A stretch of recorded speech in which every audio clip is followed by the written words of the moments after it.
the first artistic research cafe of the 20s. No, I'll do it in English, actually. This is a slightly different kind of presentation from what we've done before. Today we have the pleasure of having Makropol from Copenhagen here with their project Caspar. Last year CEFIMA supported 3 projects that are driven by people externally from the Norwegian Film School and from our community. And this project was one of them. We're very, very pleased that Makropol was able to find time to come up here and do this presentation for us, to see what the next frontier is in filmmaking, artificial intelligence, and editing. But I'm not going to attempt to say very much about the content of the project. Just remind that with this kind of support, what we're trying to do at the film school and with CEFIMA is to encourage experimentation, to encourage people to try new things, slightly crazy things, and also then to bring what they've learned to the broader community, so that the rest of us can enjoy the ride as well. But I think I'm going to turn the floor now over to Mats Damsbo from Makropol, who will continue the rest of the introduction. Over to you, Mats. Thank you. Thanks. Thank you very much. That's way too kind. Should we close the door, or do we want to keep it open? Yeah? Well, okay. Thank you so much for having us here. I'm Mads, the lead producer at Makropol, and I've been involved early on in this project together with Piotr Wieniewicz, who's here and who's going to talk after me, who's the initiator of the project. And also here with us is Boyd from RNDR in Holland, who is a collaborator on the installation that we created together in this research project. And as a surprise, this is not only going to be a very long, dry discussion on AI and machine learning, we're actually also going to be able to try the interactive installation that we built for IDFA last year, called Reflector. And that's why you'll see some technology stuff all around. So hang in there, and we will be able to play around with this installation later. But my job in the beginning of this talk is to sort of give us an overview of what is going on in general with AI and filmmaking, or machine learning and filmmaking. And just as a disclaimer right now, I have no clue. Right, I'm literally as stupid as the next guy. I have general knowledge of what's going on. Of course, a little bit more specific than some of you. But I thought it would be nice if someone like me took us through sort of the overall understanding of, or sort of the context of what we're talking about. And then I'll let Piotr and Boyd go way deeper into the technical parts and some of the philosophical parts. Yeah? All right. So, of course, we all know that artificial intelligence, or machine learning as it is all around us. It's something that we have, embedded in our phones, in apps, in search engines, in banks, in public healthcare systems for diagnosing things. It's all around us, but it's also something that's sometimes confusing, because what is an artificial intelligence? What is machine learning? What is general intelligence? What is narrow intelligence? And to be very clear, a lot of the things that we mistakenly call artificial intelligence are very narrow intelligences that are very specific to a very certain task.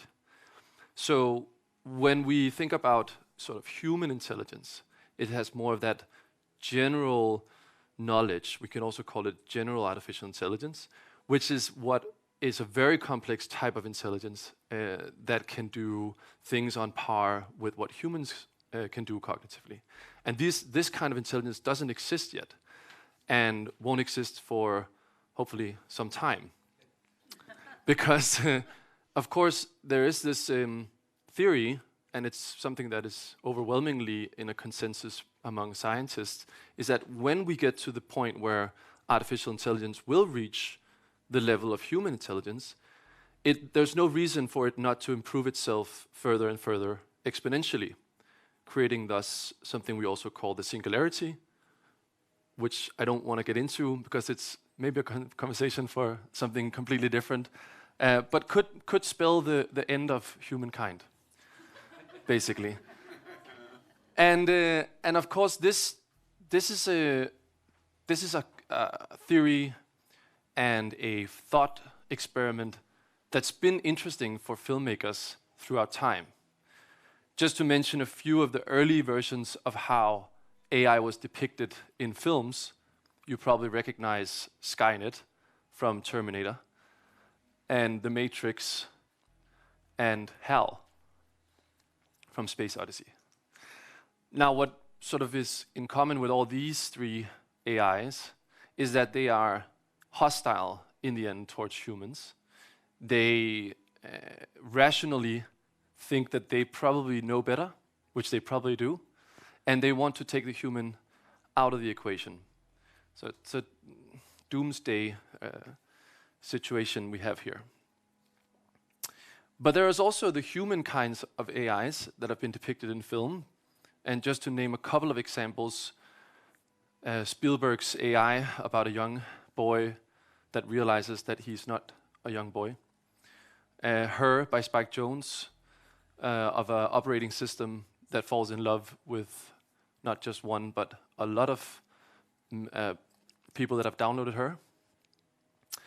And of course, Alicia Vikander in Ex Machina, where she also breaks free from her prison to realize that she will never become human.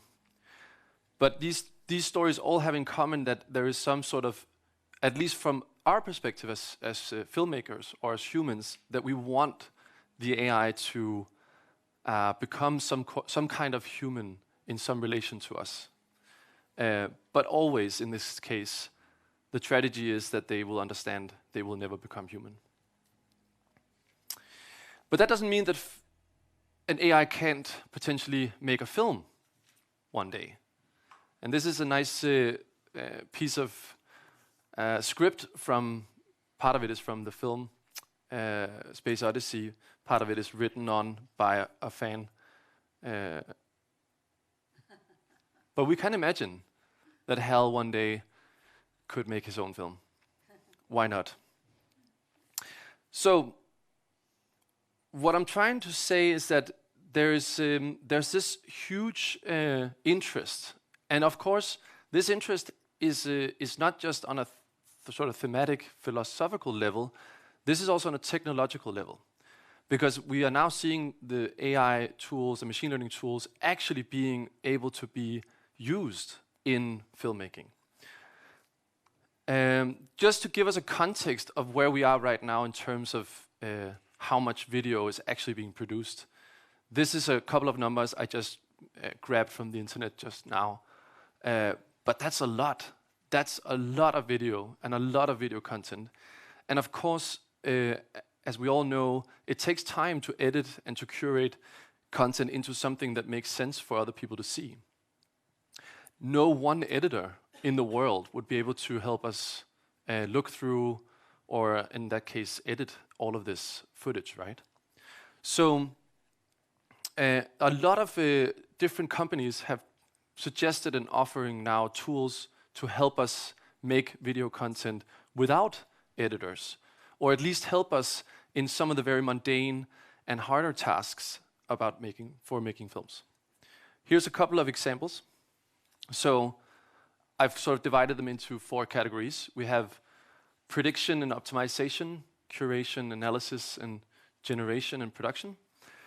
And in the first, and then editing. But in the first case, we have these 3 tools, which are equally interesting, that go in on an early stage and they look at the script of a film and then try to decipher whether or not this film is going to be a success and what might be needed in order to make it even more success.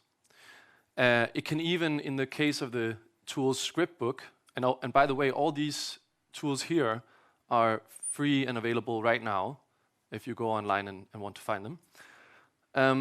It can actually automate some story generation to fill in the gaps of your script. So you might be missing a scene, it then will come with a suggestion of a scene you might want to put in there.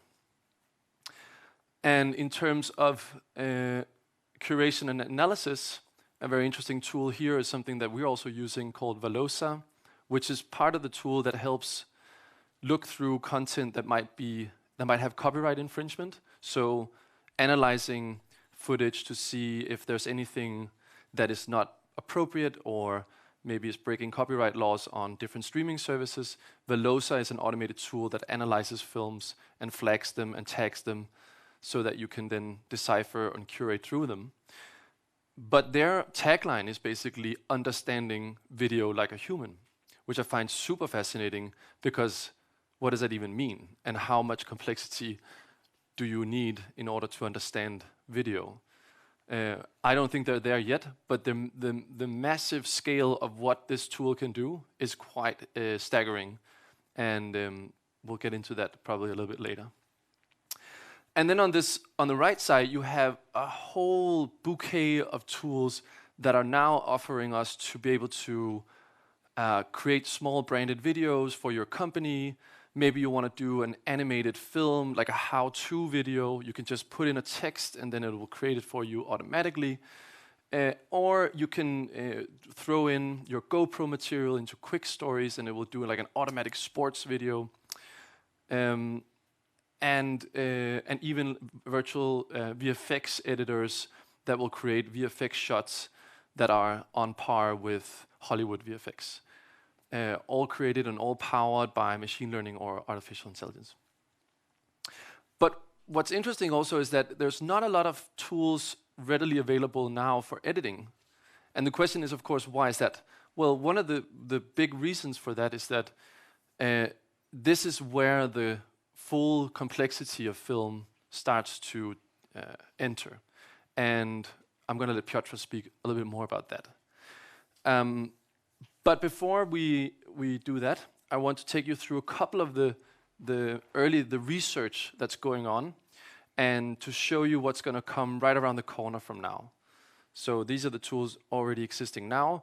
What we'll see soon is things like this.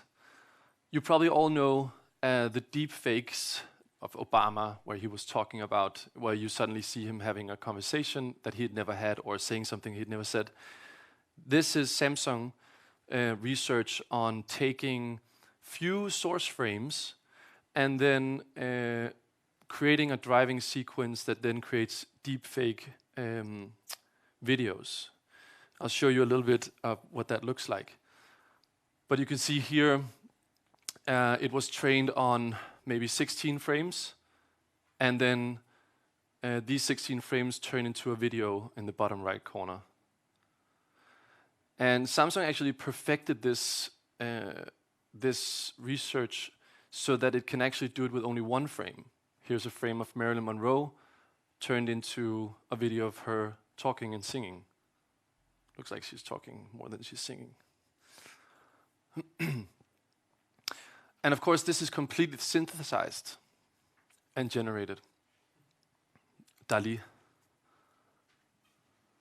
A little bit weird sometimes, but you get the picture, right? Hi, welcome. Sorry, You're just a little bit late. You missed all the good stuff. well, you can repeat it. Yeah, I'll repeat it now. So, yes, so this is some of the research that's going on right now, and this will probably be ready and available quite soon in different tools. Another thing that's interesting is if we look at something like NVIDIA, who basically have created this rendering machine that can do real-time rendering of a whole city. And I think this is interesting in terms of when we want to create something from scratch that looks photorealistic, this is not a real city. This is an artificial intelligence that created a city.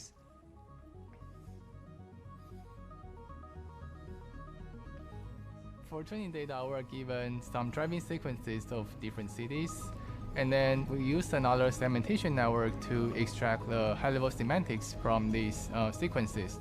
We have the UE4 engine to generate these colorized high-level layouts. Different objects were given different colors.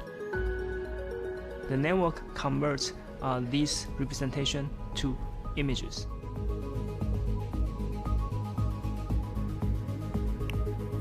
Dun, dun, dun, dun. So I want to just say that I think one of the most interesting things about this process that NVIDIA is going through is that, of course, for them, it's about showing what their graphic cards can do. But it's actually proving to be a very interesting research they're doing at the same time. One of the things that they had a hard time with was how do you preserve an image. One building has one type of texture, but if it moves 24 frames a second, what says to why wouldn't the AI want to change that texture every 24 seconds? And it did in the beginning, making it really horrible to look at, because of course in real life textures of a building don't change every 24 frames. But this kind of research also opens up for synthesizing and predicting frames. And this, what you're seeing here, I don't know if you at first glance, it might look like just a couple of different YouTube videos, but if you look closer, this doesn't make any sense at all. This is Alphabet, the parent company of Google, that are doing research on how to predict frames in small sequences. So what you're seeing here is around 45 frames that are being played in several GIFs, but they've all started with one reference frame, and then the AI tries to predict what the 45 frames of this little sequence would be. So in a sense, it looks like YouTube videos you would find, but then again, they look completely out of this world.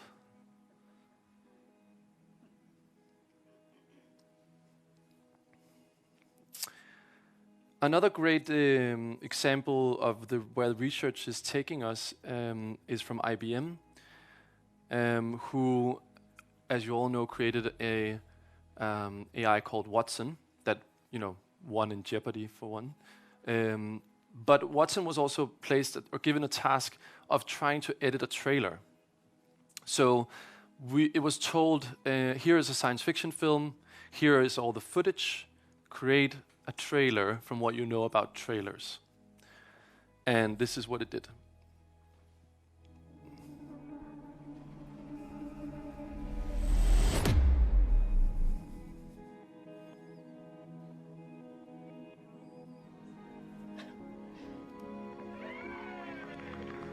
Its first birthday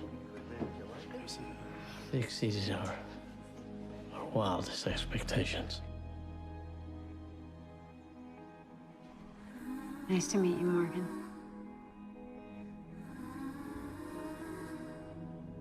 Nice to meet you, Lee. I have a 13-year-old daughter. You don't get to see her much anymore.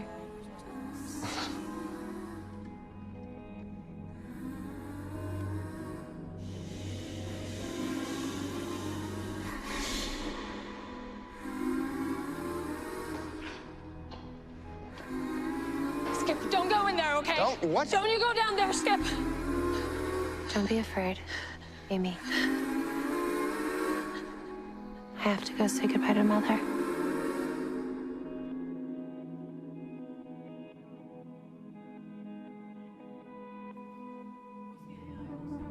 Fox approached IBM. Sorry, hang on. So, no, I want to say there's something very creepy going on right now. We have a ghost in the machine. The sound from our installation is playing from our computer. That's still a ghost in the machine somewhere. But where is what is playing that? Is it from the internet? just quit Safari as well. Could be Safari.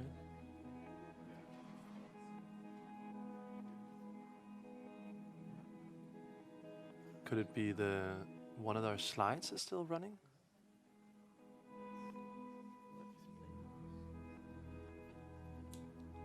Ooh. Oh. We found it. Sorry about that. So, to answer the question, no, this sound design was mixed with our sound design. But actually, what I wanted to say about this is that I'm just going to move over to the presentation again. Here it is. Exactly, and actually, this is where IBM have faked us a little bit, because what actually happened, it was quite hyped, this video, but what actually happened is that the AI only identified what scenes might be good for a trailer, not even in the exact order, and then a human editor took those and put it together with a sound designer. So I would call it cheating. Yeah. Yes?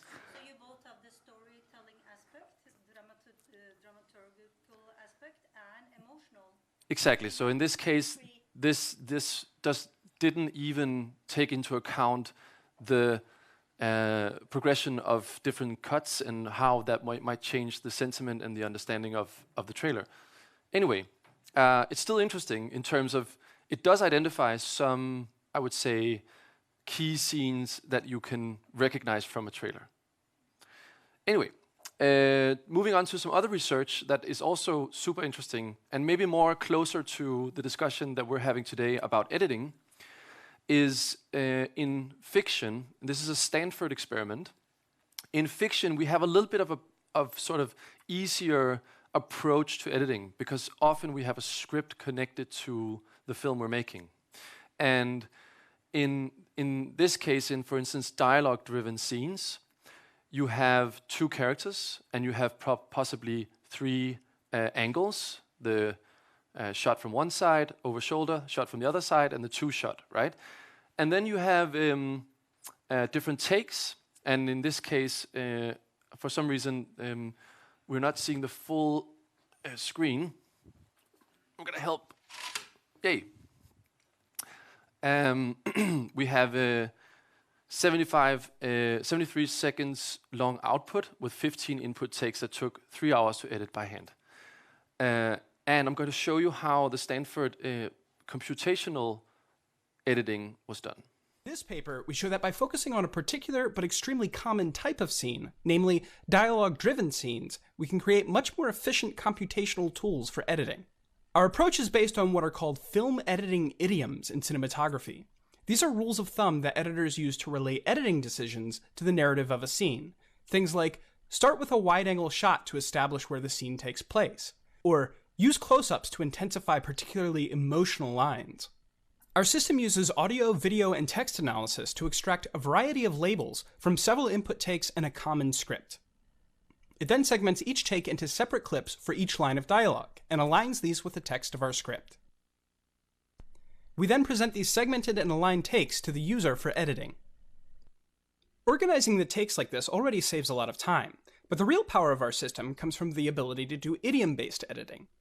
At the bottom here, we see our idiom builder, where users can combine several basic idioms to design different editing styles. Here we start with one of the most basic idioms, which says that performers should be visible in our edit while they are speaking. We now click Generate to automatically produce an edit that best satisfies the specified idioms across our entire scene. Now we see an edited version of the scene with the aligned script on its left and alternative clip choices sorted by similarity on the right. In this edit, we notice what filmmakers call a jump cut. He's a bad kid. He's family. Are you sure your cousin is his real father? This kind of cut doesn't really work with the cinematic style that we're going for, so we'll add a no jump cuts idiom to the builder and generate a new sequence. This sequence is better, but now we notice that the camera is focusing more on the character Ryan, and we want to emphasize Stacy a bit more. We do this by adding another idiom, letting it know that we'd like to emphasize Stacy during quick exchanges between the actors. Finally, we'll add our start wide idiom to establish the scene, and to save some time, we'll add an idiom that prefers faster-paced performances by the actors. Let's take a look at our edited sequence.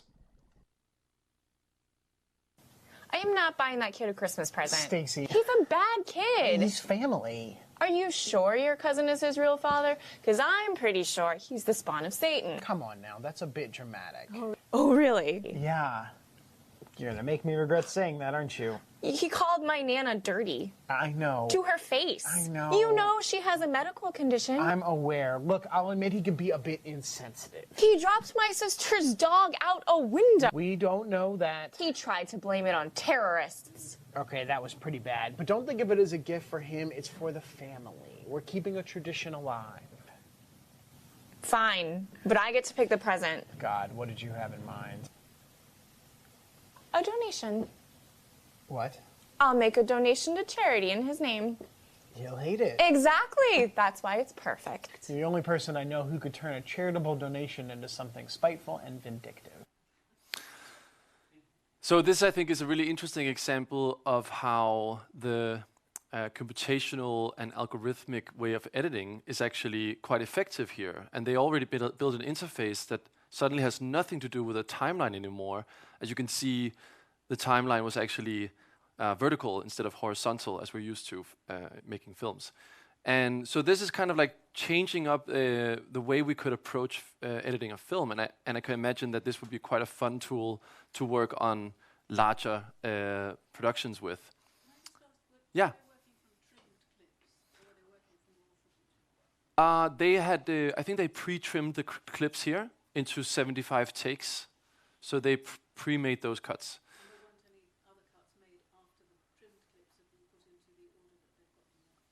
Yeah, they do cuts because they trim them, but then they might. So if you put one cut here, then they might cut faster to something else. I think. I'm not quite sure actually. No, this was without human post-production. So yes, yeah, but I'm not sure actually about if whether they. Was it also cutting it? Thank you. No, the machine cuts it. Yeah. But I'm not sure whether it can do handles and how much it tweaks that, or it's just one cut that it does. I'll have to get back to you on that. So I'm sort of approaching the end of my knowledge span also, but one of the last things I want to talk about is sort of the prediction part of AI. So you remember in the beginning I talked about this idea of predictions and how AI is being used in the film industry to better optimize scripts. And one of the things that we see now, and I was at Cannes Film Festival this year, where I was approached by one of these companies, and I had no reason to sort of have a meeting with them, other than the fact that I was really interested in learning about it, is that they're actually now selling their tools to Hollywood to, for instance, figure out whether it should be Julianne Moore who plays your main character, or if it should be, prioritized towards Italian distribution, or if you need something different in the script. And I think that is in itself quite scary, because you can imagine that will create this weird artificiality of films. But the argument, which I then try to understand, and the argument from these creators of these algorithms and these machine learning tools, is that they see it more as a liberating tool, in the sense that when you leave filmmaking to the decision makers in Hollywood, mainly the top producers, which in a sense is also capital, right, that decides what makes a film profitable at the box offices is what makes a film made and greenlit. And does it need more sex, more action, whatever? It's almost a formula that is being dictated by how much money it can make and how much gross revenue it can create. So their argument is that what if an AI could help identify a film that on paper, reading it as a human, didn't make any sense in the box office, but might actually, through the AI that's proven successful, show that it could be a success in this and this country. So in their way, it's kind of this, it could be a more democratic way of creating films. But of course, on the other hand, who wants to leave the decision up to the machine of what we're going to see? So I want to end my introduction on sort of the black note or the darker note, which is what happens when machines have all the power to create the films that we see. Here's an example of that.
In a future with mass unemployment, young people are forced to sell blood. It's something I can do. You should see the boy and shut up. I was the one who was going to be 100 years old. Well, I saw him again. The way you were sent to me, that was a big, honest idea. I am not a bright light. Well, I have to go to the skull. I don't know.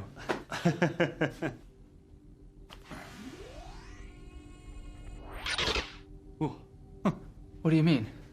Well, I don't know anything about any of this, so...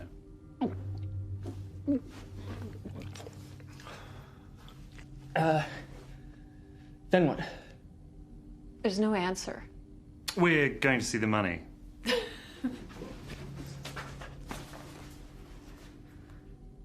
All right, you can't tell me that. Yeah, I was coming to that thing, you know, because you're so pretty. I don't know. I don't know what you're talking about. That's right. I'm sorry, we're not going to see the whole thing. It's way too long, and it just gets more and more crazy and dark like this. Yeah, I don't know if you felt intrigued to watch it. It's on YouTube. It's called Sunspring. But what I think, this of course is harmless and quite funny. But there is also the even more harmful cases that we can bring up. And one of these cases is something that I recently learned of, which is the fact that a lot of YouTube content is actually created on the basis of what will be the most effective in the algorithms that YouTube deploy. This means that there are computers and algorithms that are trying to predict the keywords, tag words, and the titles of films, and even the content of the film, so that young people and children will likely find it in sort of the coming up film or the next film related to. And this causes, because this is not just a few films, these are films being produced every day, every week, completely without humans deciding what should be in it, but dictated by what the computer says should be in it. And these channels have up to millions of subscribers, watched by the youth of the world. And I want to show you one example of this, one of the worst examples of this, where it's not even humans in the films, because sometimes they're reenacted by humans, But this is actually completely 3D generated.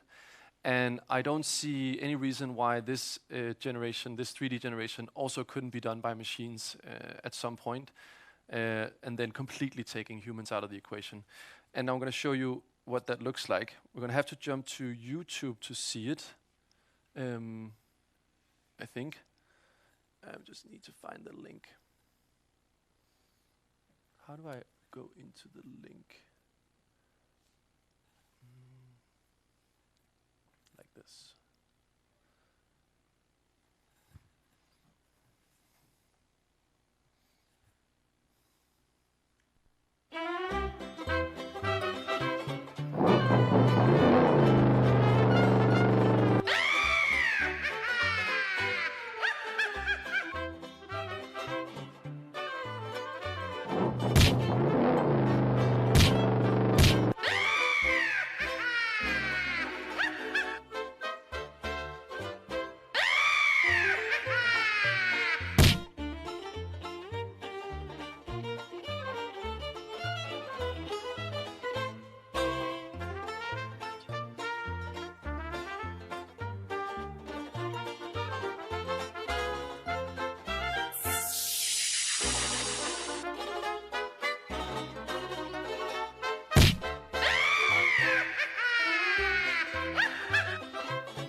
Sorry, I can't watch any more of it. It's just it's terrible. It's 30 minutes long, and it's called Buried Alive Outdoor Playground Finger Family Song Nursery Rhymes Animation Education Learning Video, which the computer decided would be a great title.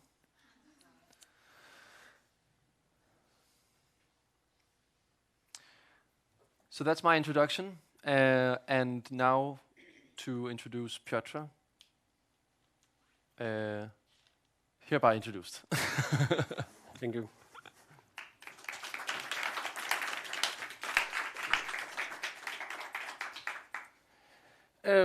Okay, I will be talking more specifically about the project, Caspar. I'll probably to guide you through what CEFIMA is spending money on, and I'm going to be a little bit all over the place at the beginning, because I'm going to introduce like why we've been working on this project, and it's quite complex and large project. It's a research project. We work on an installation and on a film, so we are all over the place. But there is no one specific origin of this project. So I'll take you through some journey, but I'm also going to generalize a lot.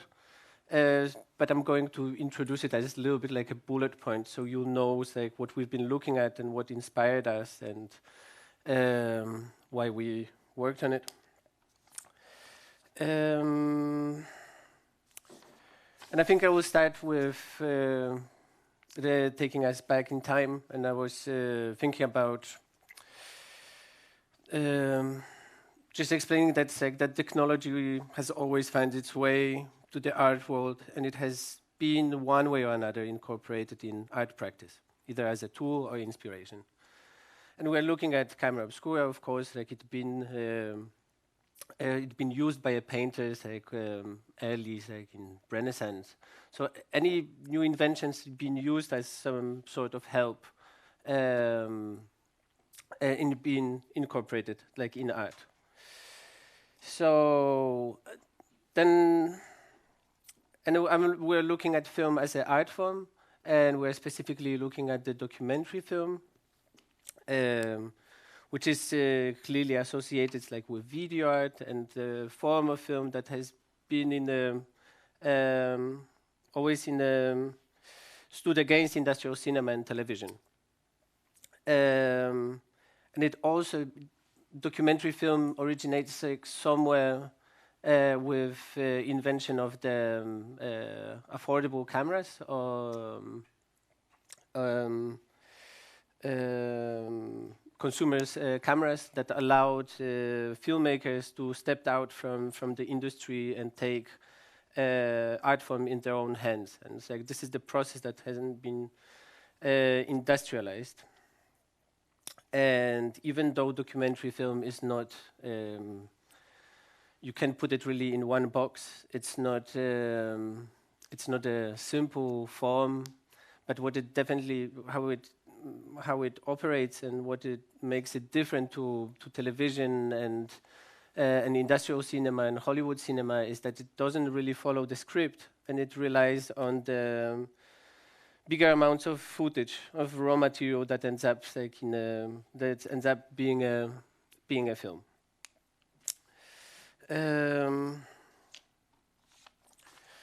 So next one, I would just talk a little bit about the montage, because our project focuses on editing, and actually I refer to it as a montage because it just sort of brings it back to the importance or relevance of the montage, and I was actually I was searching for a better quote that would explain the relevance. That was and I think Godard said somewhere that montage is a language that doesn't need a voice, but I just couldn't find it anywhere else, so I just used the one that you see. But we are going to see a short trailer. It's a trailer that was created by Association of Independent Creative Editors. I will tell you a little bit more after we see it. Meet Jack Torrance. I'm outlining a new writing project. He's a writer looking for inspiration. Lots of ideas, no good ones. Meet Danny. He's a kid looking for a dad. There's hardly anybody to play with around here. What's up, Doc? Jack just can't finish his book. I don't want to sound melodramatic, but there's no way to make it economically feasible. Here's to 5 miserable months. But now, sometimes what we need the most is just around the corner.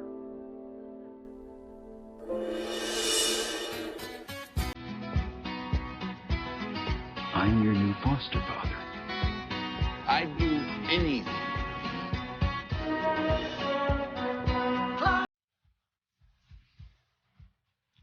I love it.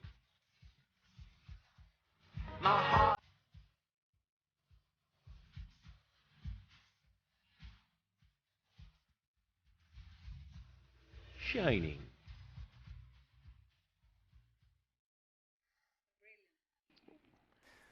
So that was a recut of The Shining. I guess everyone knows The Shining and what it really is. But the Association of Independent Creative Editors make this competition where they recut the trailers, and that was the winner. But for me, that was the easiest way to. I think I was telling Mads so many times how much I was interested in how many forms each film could have possibly taken. And that was probably the best way to express this idea. I mean, if we are looking at the film that was shot at the film era, where the shooting ratio was somewhere around 4:1, and it was follow the script that followed the book. So you think about all the constraints and that it should head toward one film, but it's it could have been possibly 100 different films.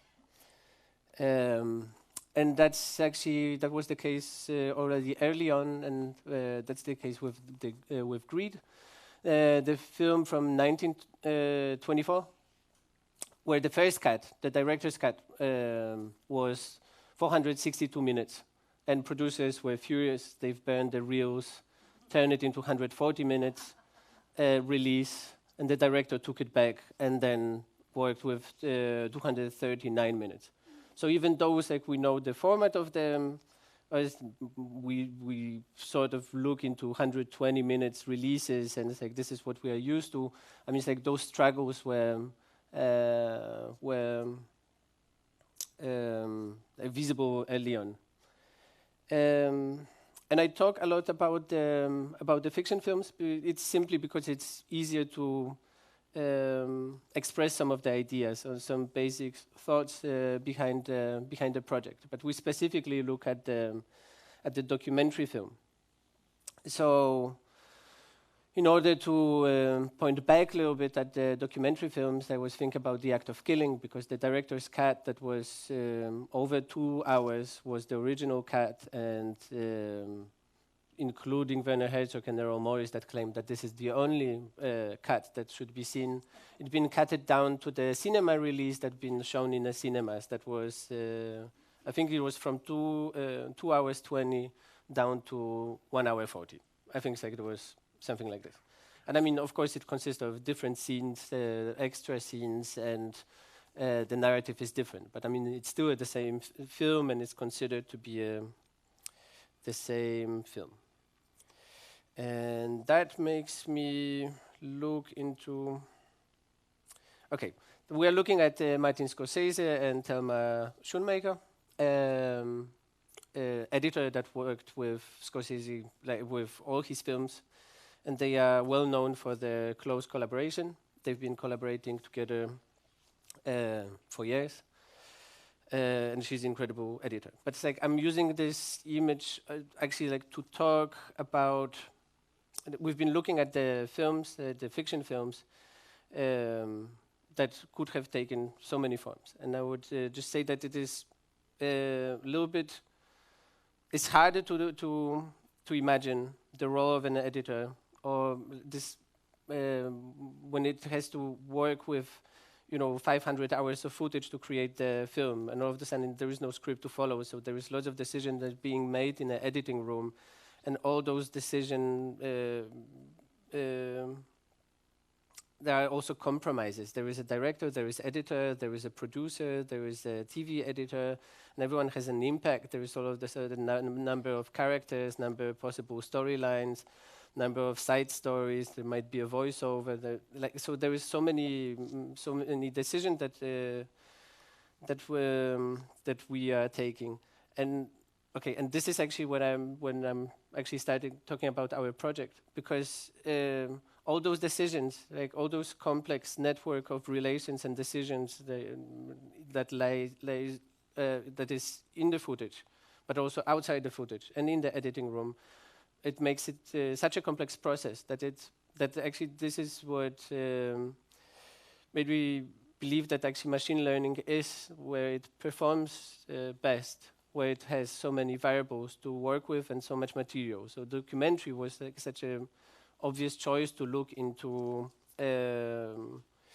with our machine learning approach, and also it's also highly underprivileged film form, because we all know that Hollywood has money and documentary filmmakers struggle to pay rent. So that was one of the reasons we looked into documentary and machine learning as a synthesis. But our approach is also... Okay, so I was really feeling bad about putting this quote in a film, because it's very sexist, or it seemed very sexist, and there's objectification of, the 60s. But Godard said that all you need for a movie is a gun and a girl. And even though it's sexist, but actually he refers to Hollywood films that have been sexist, an industry that's been sexist. And it was very simple. And I was using this quote precisely because it talks about the conventions in film and how we follow lots of over the years we created lots of simple recipes for the film. So we know that it's where the film should be, how long it should be, it's how it should develop, how many characters there would be, what genres need what kind of characters, and what kind of mood, what kind of imagery it's going to be there. So this represents sort of the second approach of our project, where we follow those processes algorithmically. So machine learning just looks into patterns that are so difficult for us to see, and algorithms look into some conventions that we know, some of the language that we follow. And actually that leads me to almost like first conclusion, I'll show you a couple of clips of that represents approach in the filmmaking. And again, it's I'm generalizing a lot, but I think it stands quite well in what we see. Whatever. So here we see pieces of Fincher's films.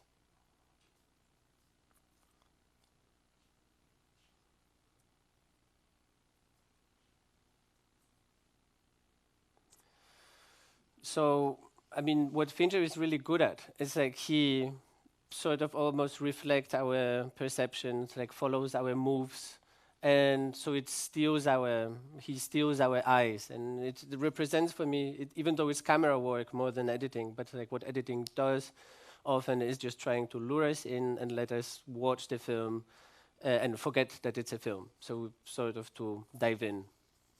And I think this represents also to some extent editing that is actually quite that is a conventional way of editing. This is what we are used to seeing. Like this is where we are, where this is what television, Hollywood films always want us to follow. It's not a bad thing, but it's one approach that is quite straightforward. And Fincher is incredible of like and so precise in making those. In filming his characters and delivering narrative this way.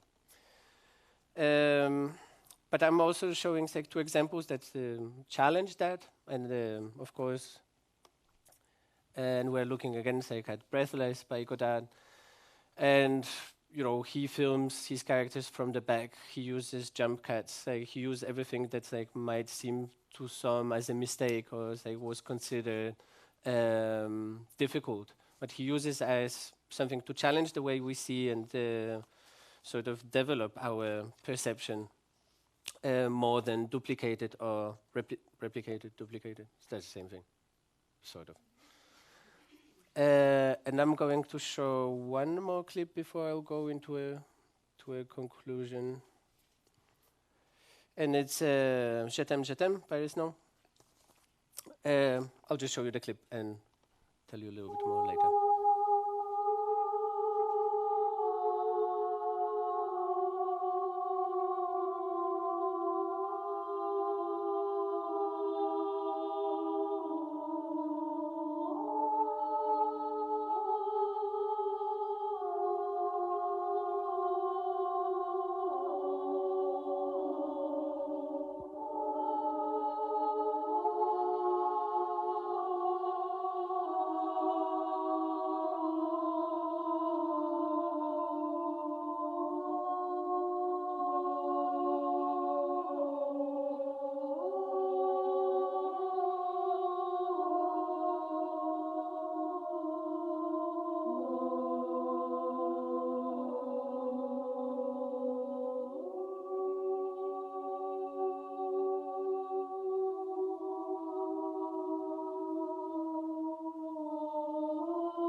I don't know how many of you have seen the film, know the film.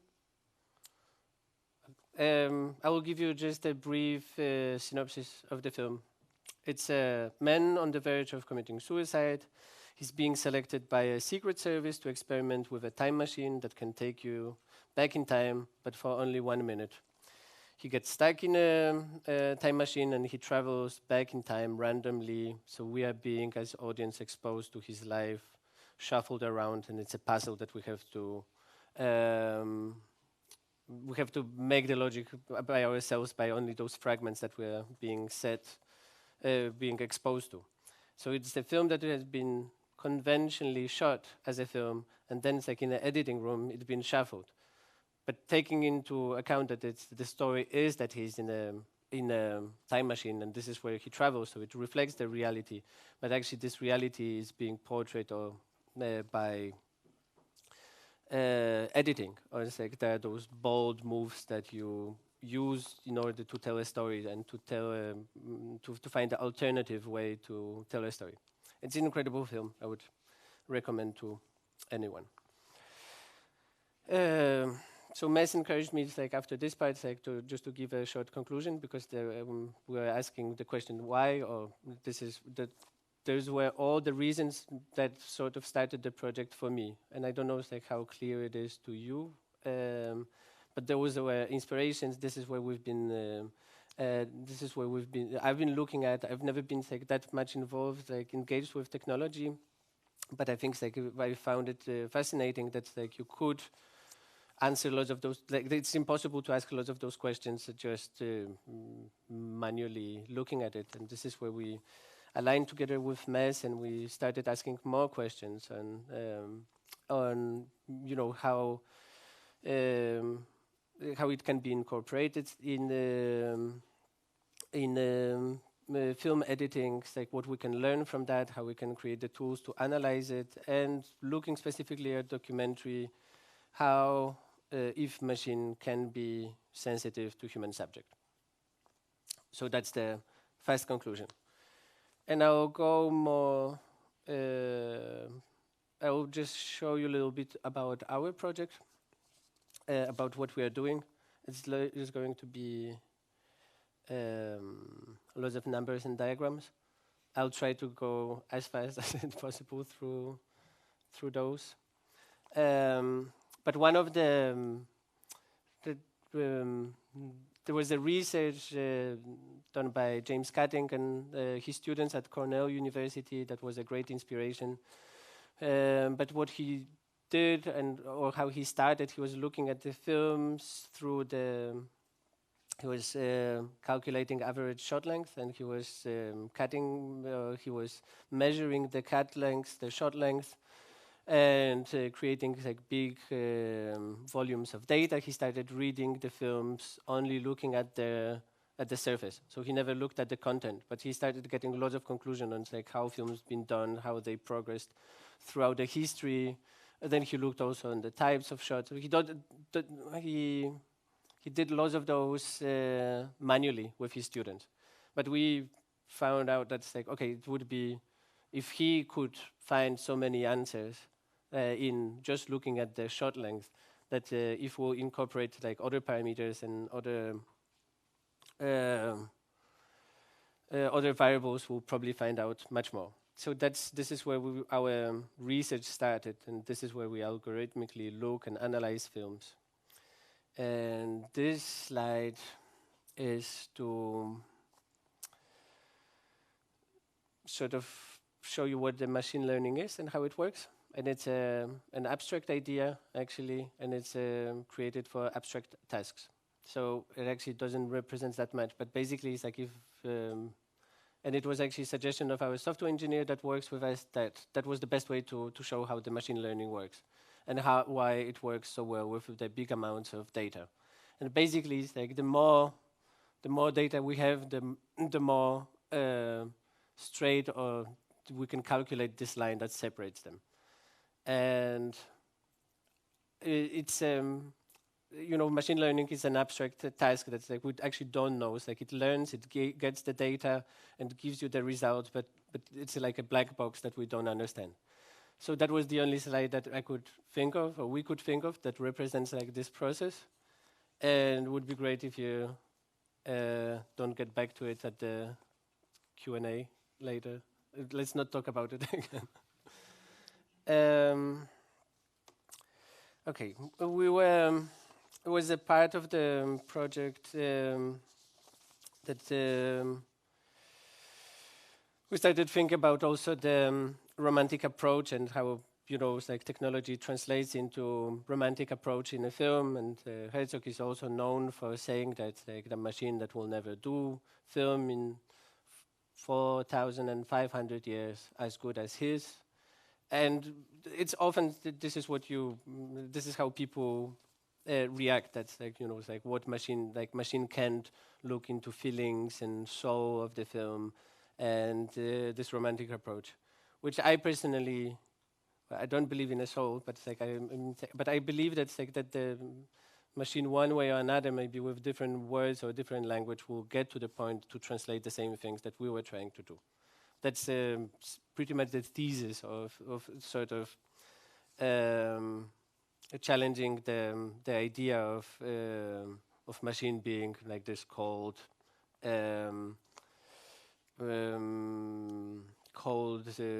mechanism that looks into. But again, we're looking at machine learning that is different approach. It's not a mathematical formula. It looks at the things that even it's difficult for us to evaluate or look into so closely, or translate or explain some of the ideas, because they are so much spontaneous. But those spontaneous things do represent some sort of variables that comes down to. I also don't think that, like, as a human, we are that complicated. There is so to represent our research, what we're looking at, we're working with audio, visual, and textual layer, because this is what the film is to some extent. Like, it's moving images, and it's a narrative, it's a text, and it's an audio, and this is how we generalize and categorize the film. And so we thought that, like, the editing is not only relation between images, but it's also relation between the audio and the video. And the research that we are going to conduct is going to break down video, audio, and the text into 1D vectors, and find the relations between them in parallel. So this is only technically if someone is interested. It's and we can get back to it later. But this is our basic approach to find a way to look into all of those layers, not only at images, and this is our investigation work. We also created this massive matrix where we get all sort of information we can get about the documentary films, like from the distribution years, like through the editors, through the average shot length, the locations and languages being used. And second, it's like this is sort of a base that we're looking at.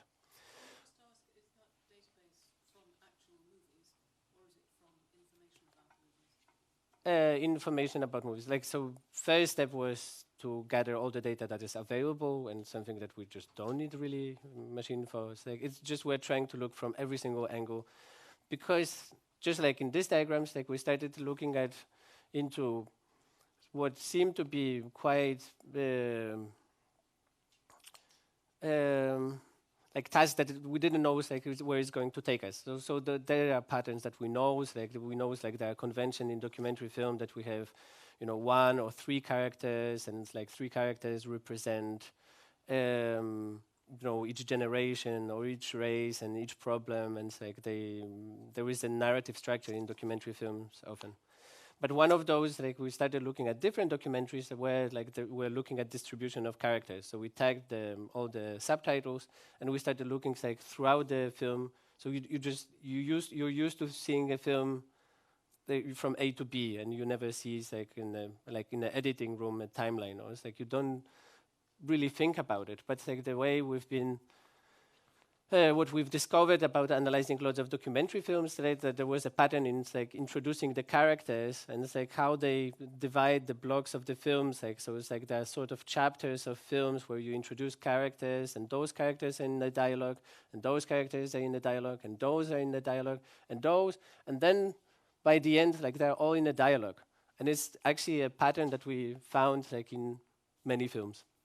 So we started seeing things that like we just couldn't think of, and sometimes they are just silly idea of what we could analyze and like what we could look. That's the same now. So that was the only one approach. Now it's like we are taking many different ways, and it's like this is where like this relation is even difficult to find with an eye, even though we can compare hundreds of films together. And this is, for example, the distribution of the keywords in a film, and it's like. We don't know yet what it's going to give us, but probably it's going to give us something, and we'll look for this relation. That's a diagram somewhere where we started, and I don't know like if I should go that deep into our processes, because it is quite boring, actually. I mean, it's like it's fascinating, it's like where you're in it, but it's like to explain it, everything's like we're just looking for those relations. Like we're trying to get all possible information that can be attached to the image and to the montage, and then find this relation and network of relations between them, and then compare it with the raw material that we have, and that would result as a film. So the actual analysis and clustering process is done by the machine on the basis of information that's input by humans.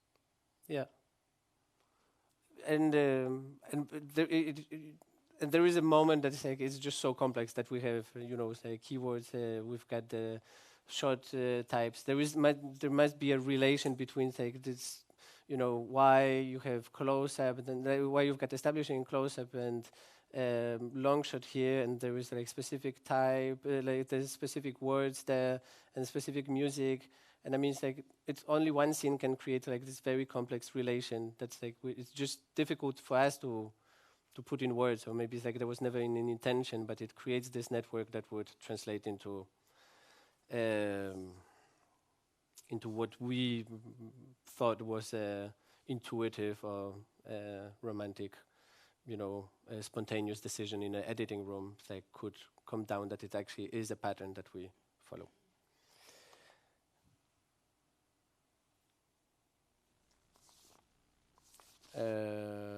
I think I'm getting closer to the end of my presentation.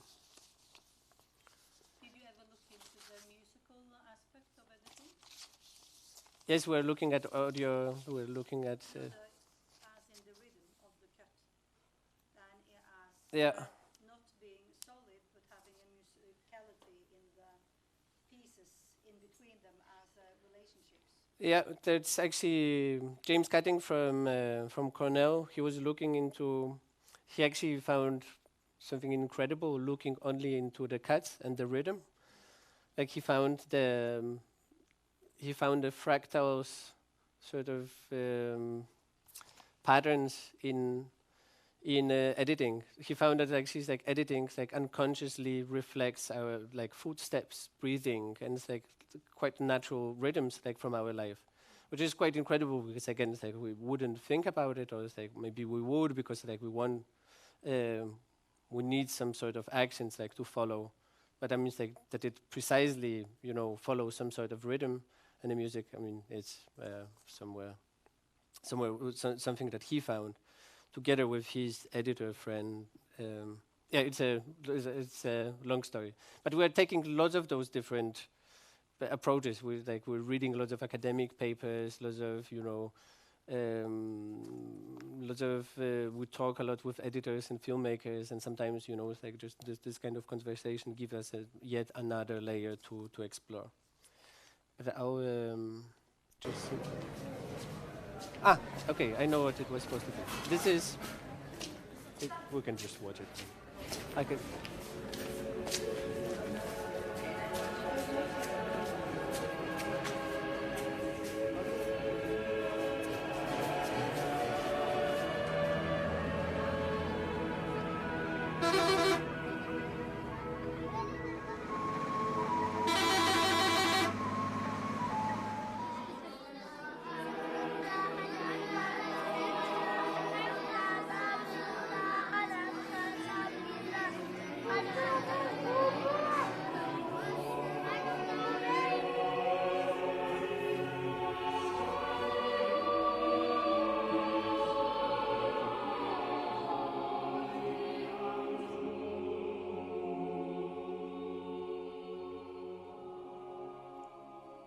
I will let Mads also speak a little bit more about it because there was a few more slides about this presentation. But this is it was like very early stage. So we are talking about algorithmic approach and machine learning.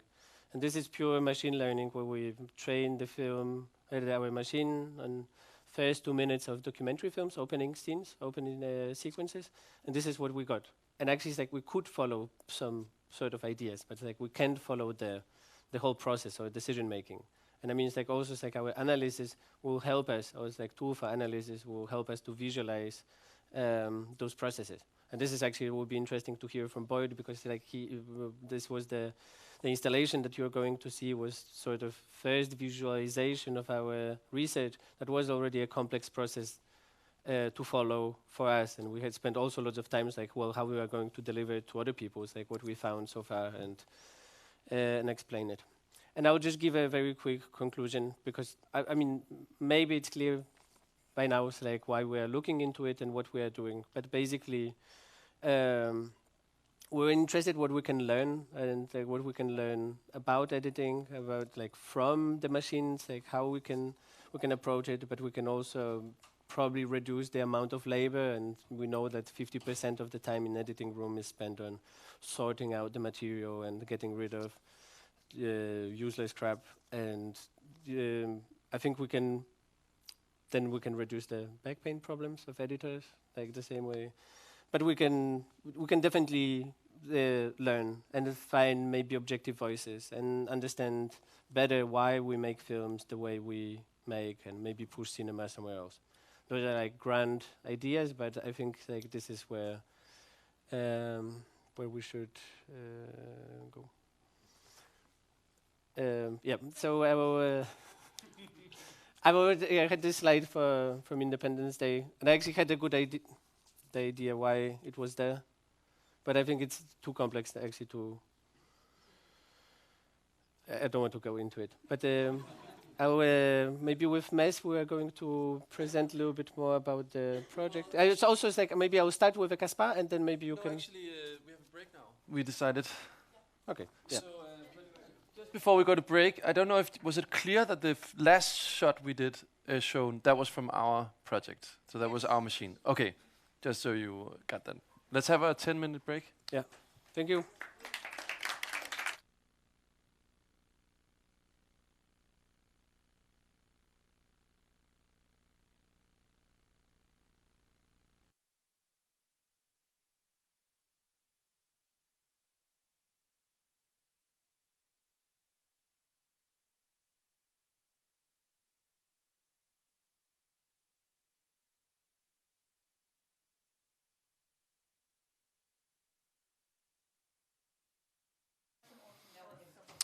All right.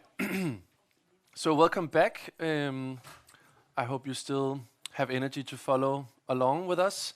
We're going to hear from me a little bit, and then from Boyd about the installation, and then we're all going to try the installation and have an open discussion together. But I wanted to start this next part of our presentation with why we call the project Caspar. And because I think it's quite essential to one of the reasons for why we're making this project. Caspar Hauser was a man who was young man who was found on the streets of Nuremberg back in the 1800s, and supposedly he had lived his entire life, 16 years, in isolation, not seeing any humans, but just living in a small cell, being fed food and being on his own. And so when he was released into the real world, he had no language, and he did not understand what he was looking at. He'd never seen the sky or the trees or anything. And so the process of him learning language and the world around him also created this, you can say, directness to his perceptions of the world. And he began saying things that were naive yet very true, and that we possibly wouldn't have said if we'd been cultured. We wouldn't have been able to say these things. So in many ways, our project is similar to Caspar Hauser, because a machine doesn't have a language unless we teach it one. And in this case, teaching it the language of cinema, we hope, similar to Caspar Hauser, that our machine will tell us some truths about what we see. So, to talk a little bit about the footage that we're working with and the machine that we're creating, we have trained Caspar on a lot of footage. And we then are trying to take some raw footage and let the machine cut through the patterns that it's trained on to some sort of, you can say, a sequence that in the end will hopefully become a full film. and the footage that it's cutting from is this amazing footage shot in 2011 by filmmaker James Longley, who was trying to depict Pakistan through the prism of a orphanage, and his goal was to be there for as long as it took to get us enough footage to create a feature film. But unfortunately, because of political reasons, he was forced to leave the country, and he only came home with around 60 hours of footage, which wasn't enough for him to make his film, so he had to abandon the project. So these 65 hours of footage has just been laying in a hard drive somewhere and never made into a film, which is the case, by the way, for many documentaries, that they are never made because of lack of resources or time. So what we want to do is we want to take this footage and resurrect James' vision for the film. We're homing in on specific directors, and maybe even one specifically, to let our AI train on that specific director. Because then we can have a much more curated set of data to create our film from. And of course, as you know, we've been supported by CEFIMA, but also this is actually supported by the Danish Film Institute, and we're a part of a research lab at the IDFA Doc Lab and MIT, and have recently gotten a grant from the Innovation Fund in Denmark, looking at how this could become tools for the professional industry. So we're super excited about this, and that from April this year, we can actually hire our machine learning engineers so they can get paid for working on this project, so, which is great. So that was just to give a short introduction. What I want to show you now, or what I want to give the word to Boyd, is about our installation reflector, because early on when we started the project, we knew we wanted somehow for the process to be manifested into something we can see and experience and interact with. And we found, through our friends at IDFA and through David Gorney, who's part of this project, we found RNDR, who are amazing. And they've helped us create the installation that you're going to see today. And before we try the installation, Boyd is going to tell us a little bit about the studio and the process of making this installation called Reflector. Thank you. Thank you.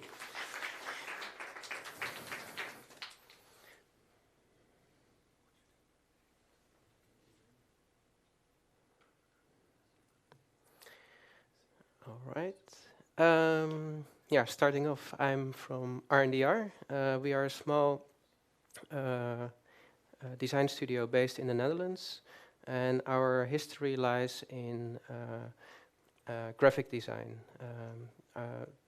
The skill set we had in the past made us make mostly analog and static outcomes, like print work as posters and books. And we always had a specific interest in storytelling, and for us that often meant to work with data and make data visualizations to reveal a story within data.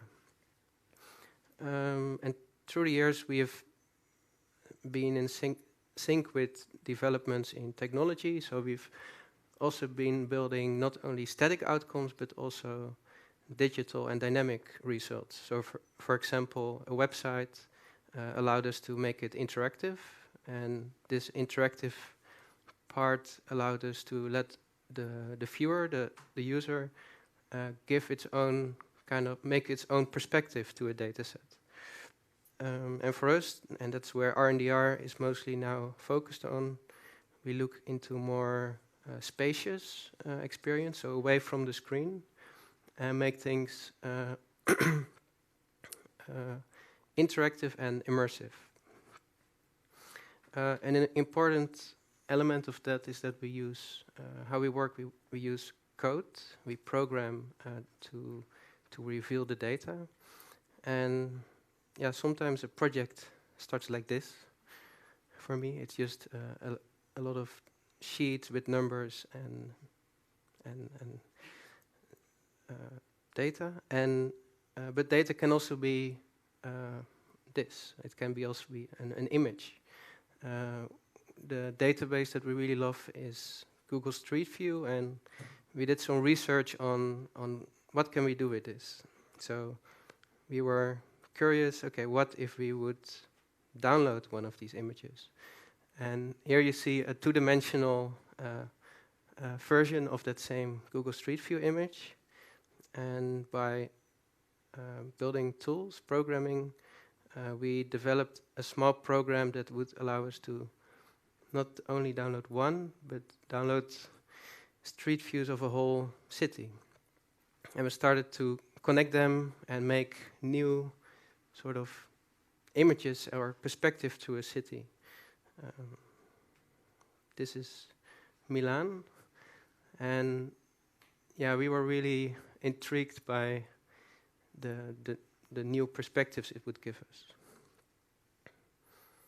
And at the time we were asked to think about our senses, and we were part of an exhibition where they asked us to look into how we can explore a different way of sensing a city. And we built a tool or an experience where normally you would be in a city and look at the city. Here the city would look back at you. Here's a short clip.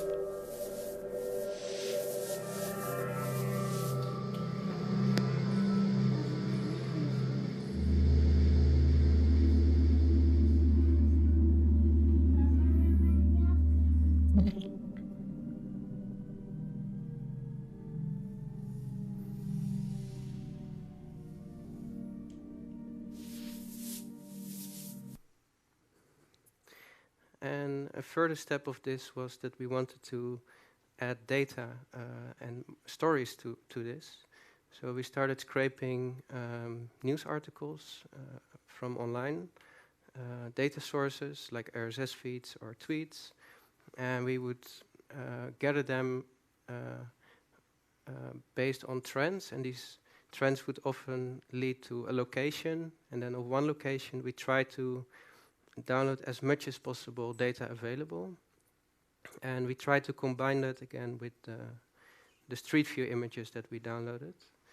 And we needed to find a way to bring an image like this towards a canvas to fill the stories. So we made a program that could translate an image like this into an abstract grid system that looks like this. So there's still an abstracted version of the street view image, but it's also directly a way of framing data.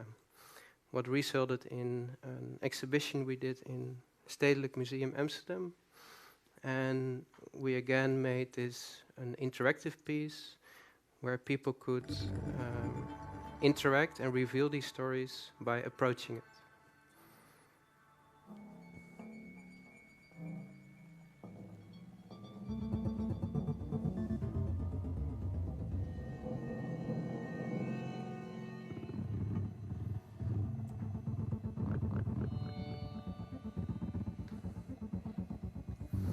And we wanted to document this in a unique way.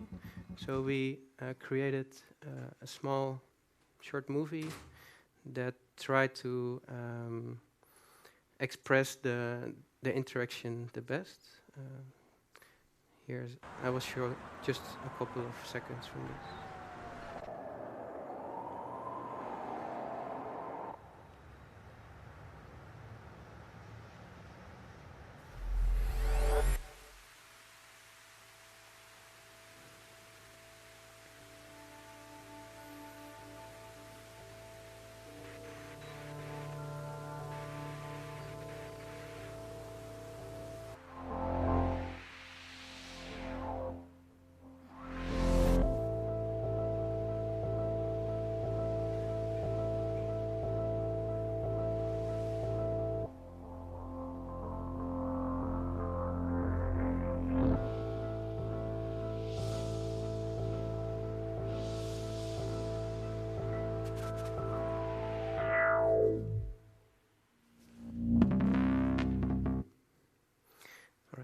Another project that we did was for the Dutch Film Festival.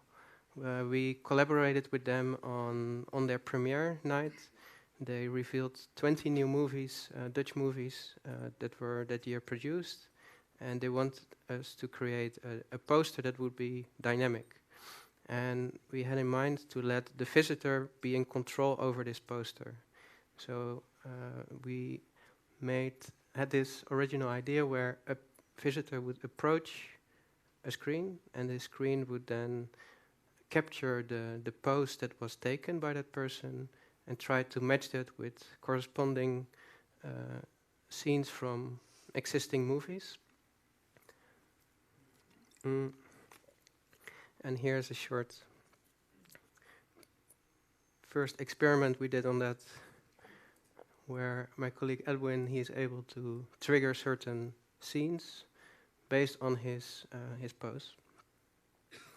And to make this into a poster, we again made a grid, and this grid system would give us not only the best result, but also similar results. So you would get this sort of similarity map of matching movie shots, and it would result in a poster like this, including the movie title and the screen times. Here's a quick preview of how that works. So that's the data that's being seen by a depth camera. It's we often use this technique, so there's no physical interaction, but you can just be present and interact. And it resulted in a lot of unique. This was basically our data set. It was a unique collection of all the different scenes that were part of these movies. And what's also interesting is that every poster is unique, because everyone slightly takes another pose. So you would get posters like this, and we always liked it to include also the visitor's silhouette. But eventually it's an endless machine that could keep on making new posters based on visitors interacting.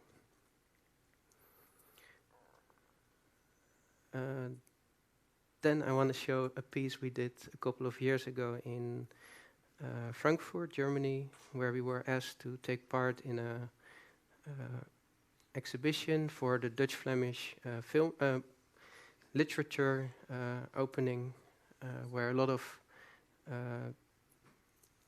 books from the Netherlands and Flemish were translated to German, and they asked us to think of a concept that would allow us to bring this all together and also give a kind of a peaceful place. So what connects Belgium and the Netherlands is the coast. They have the same coast, so we made a 60-meter-long projection that would play through the day. And this projection would slowly go through 24/7 timeline. And we did that in a really analog way. We woke up in the morning at 5 and started filming the beach in the Netherlands. And by making a whole day recording, we were able to make a so-called slit scan, where we synchronized all the shots taken into one image, stitched together.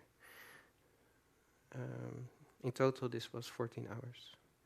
And the experience that I will play here would allow people to see in 20 minutes this 14-hour long time pass by.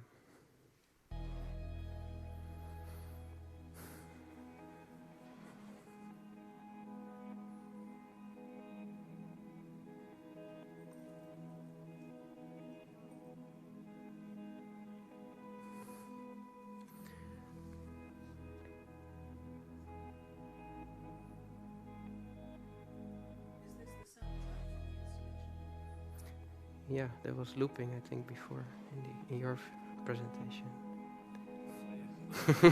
That's the goat. That's the goat, the AI. And an important part and a sort of a red line between all our work is coming together in our main project called Open RNDR. And Open RNDR is for us a creative coding framework. And this means that we allow people to program, like all the installations that I showed today are made with this tool. And this tool is open source and is meant to kind of allow people that are not like programmers from an IT department, but programmers in a more creative way. So we kind of want to change how coding is taught normally, and we would allow a bigger audience to get access to tools to build installations and experiences like we do. And open source means to us that it's free to use for everyone, and that it's also totally fine for people to, or we hope that people contribute, that they take part, that they feel connected. So we're kind of growing a community where we want to make a difference. And this plays in the field of creative coding, because programming normally is really towards the result. There's a certain plan, and you just make that. But for us, it's more, coding can also be creative and would allow you to do prototyping, to do research, to do small experiments, and maybe you don't really know the result yet, but by trying you will find out what's the thing you're making.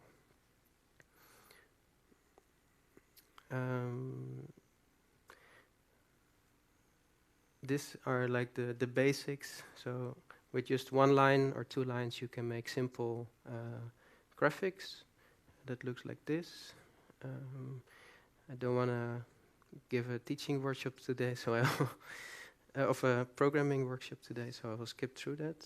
But we do workshops at art schools, and we every year we keep on growing the community of Open RNDR, and we released it like about 1.5 years ago.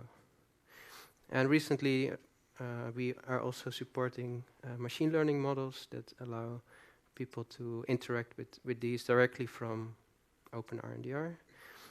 If you want to learn more about it, it's on this website. And for the ones that directly want to dive in programming, there is a guide where we try to explain the basics.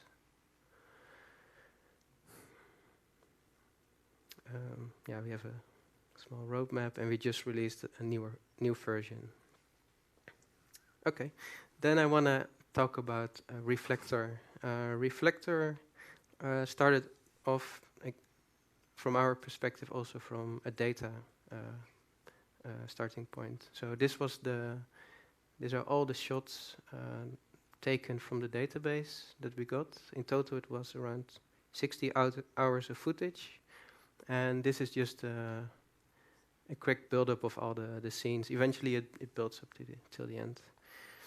And the team consists of these people. Like, we were mainly working close with also the programmers, the developers, Rasmus and Espen. They were on Makropol side developing the backend. Backend means for us the sort of the calculations, the algorithms that were needed to produce the data we eventually needed. And we were more the front side, so trying to visualize what was going on. So to try to explain a little bit about that is there are tools that were used to analyze footage. So every scene could have been looked at by a machine and tell us scores. So it would say there is 0.5 human in this shot, or there is 0.1 or chance that this is a long or a short shot, like the shot type could be detected. And that data allowed us to experiment a bit with, okay, what if you give these scores priority, and could we generate, kind of based on similarity, new edits and new configurations of a movie. And that came to the screen as first as this, but later we, in collaboration with Makropol, we came to the idea of kind of tree structures that were generated from the data, and these trees are actually new sequences of edits, and every branch goes into a new type of edit, and we show the highest ranked timeline. So drawing this visually, that would start to look like this, where we not only show the most important one, the most highest scored tree, but also the trees that did score less. And that's got I missed a bit. Scored according to what criteria? They are, first of all, they look at a certain shot, and this shot always looks for, okay, what shot without itself is going to be the next best shot to show, based on looking at movies. And that's entirely automated, yeah. And we wanted to have the user to have kind of an impact on how this tree would structure. So that's what we did by prioritizing certain variables, for example, brightness, characters, and frame length, shot length. We would allow the machine to make different decisions. So we started to think, okay, how can we bring this all together? So on the bottom we have control, then we have kind of all the scenes should be possible. So that is part of it, towards a timeline, and then it should be playing in real time.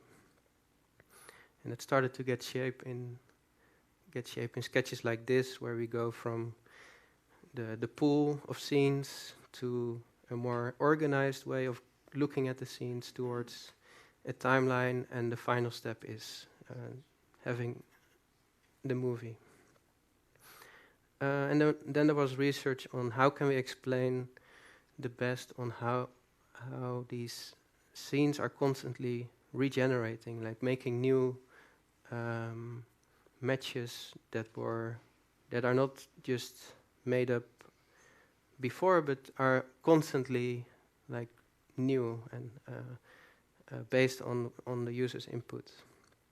So this is a sketch of that.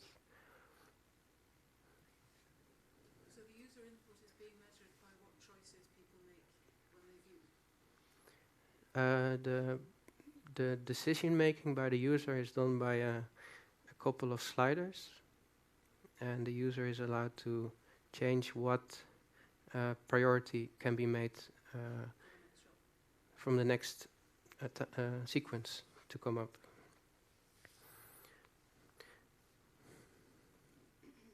So there were some explorations on like how can we show these clusters that also start to emerge. But eventually the strongest part was to show the tree structure, and we wanted to have a continuous motion where the footage, the timeline, like similar to, for example, an Adobe Premiere video editing tool would show you an overview of your edit. We also wanted to create a link towards that editing part. Then there was research on, okay, how can we let users interact, and how do we visualize what they are controlling. So this is now random colors, but this eventually would be the scenes of the movie.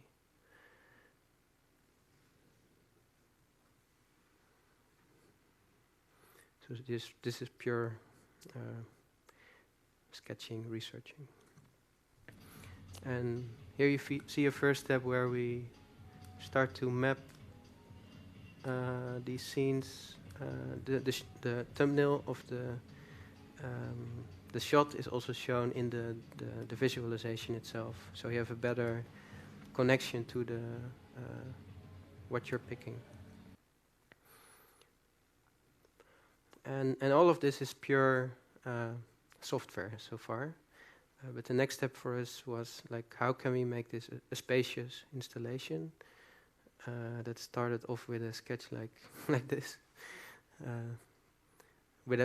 without thinking how feasible or realistic it is.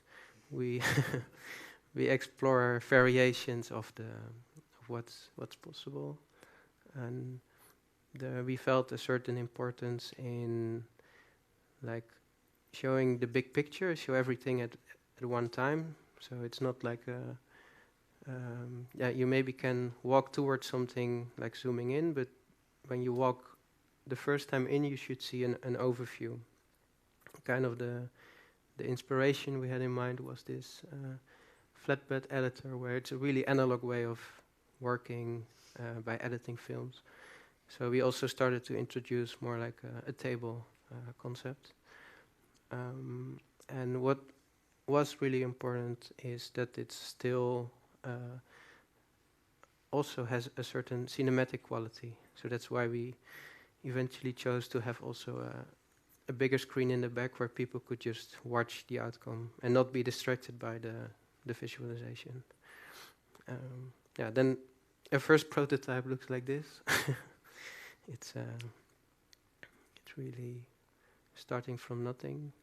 But then slowly you start to shape, and especially we like to build things and see how it works together in a space. So that here are some quick pictures of that.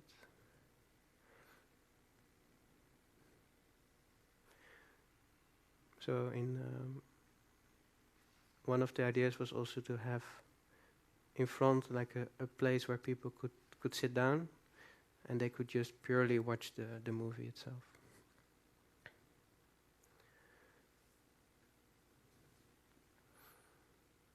So after all this shaping, we were able to make kind of an estimate what would be best for the installation in the right ratio, like what are the sizes and what are the best distances to make for a visitor and what's still pleasant to walk through. And we were then able to present it in at IDFA Festival in Amsterdam, Doklab.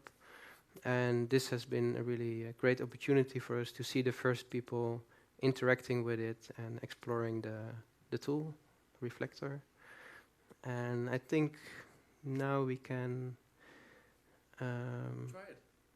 present it here as well. So live demos are always hard. So let's see. No, let's go straight to trying it. The question is, who wants to be the first to try it? Yes. Yeah. Actually, you were the second. The one here was faster. Yeah, I love that. Yeah, come on up. So it's over there that you'll be standing. Can you see that? So you can walk around me.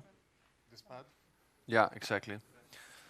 And just to give a little, before you do anything, just to give an introduction, the installation was running for 10 days.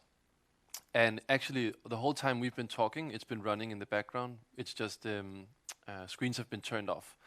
But in theory, if nothing crashes, Caspar, the algorithm behind this, what you'll see now, is actually making a new documentary every minute that hasn't been seen before of the 60 hours of footage we have. And at IDFA for 10 days, we have logged, 240 hours of a documentary that's been cut. This is doing a lot of different things. So some of the things we've talked about, like it's tagging locations, shot links, sentiments analysis of how... There's sound. It was pre-processed, like all the data was pre-processed, and then it was based on the match and... No, pre-processed by machine learning. Yes. And also the raw cutting. So the machine is also doing, from the rushes, it's also making the...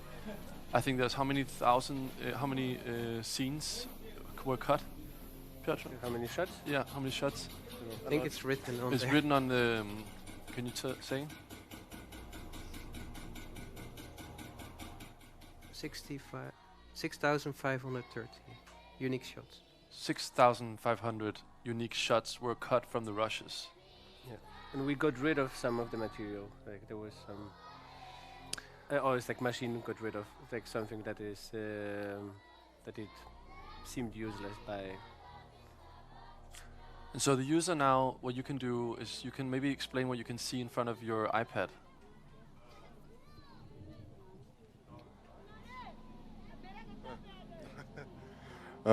I see. I can scroll the different strings, like long shots to close-ups. I can see. I can change that if the shot's going to be slow or dynamic, or I can make them dark or light. So try to make 3 different parameters move around, and then press submit when you're ready.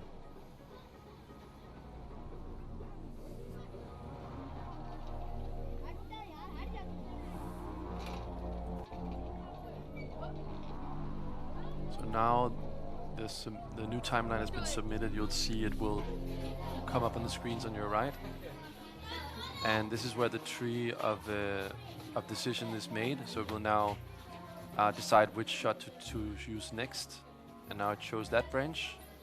Now open up for those possibilities. Wow, it just changed. Quick. Did you choose a very bright feature? Yeah? Okay. That's why. Are we seeing the edit now?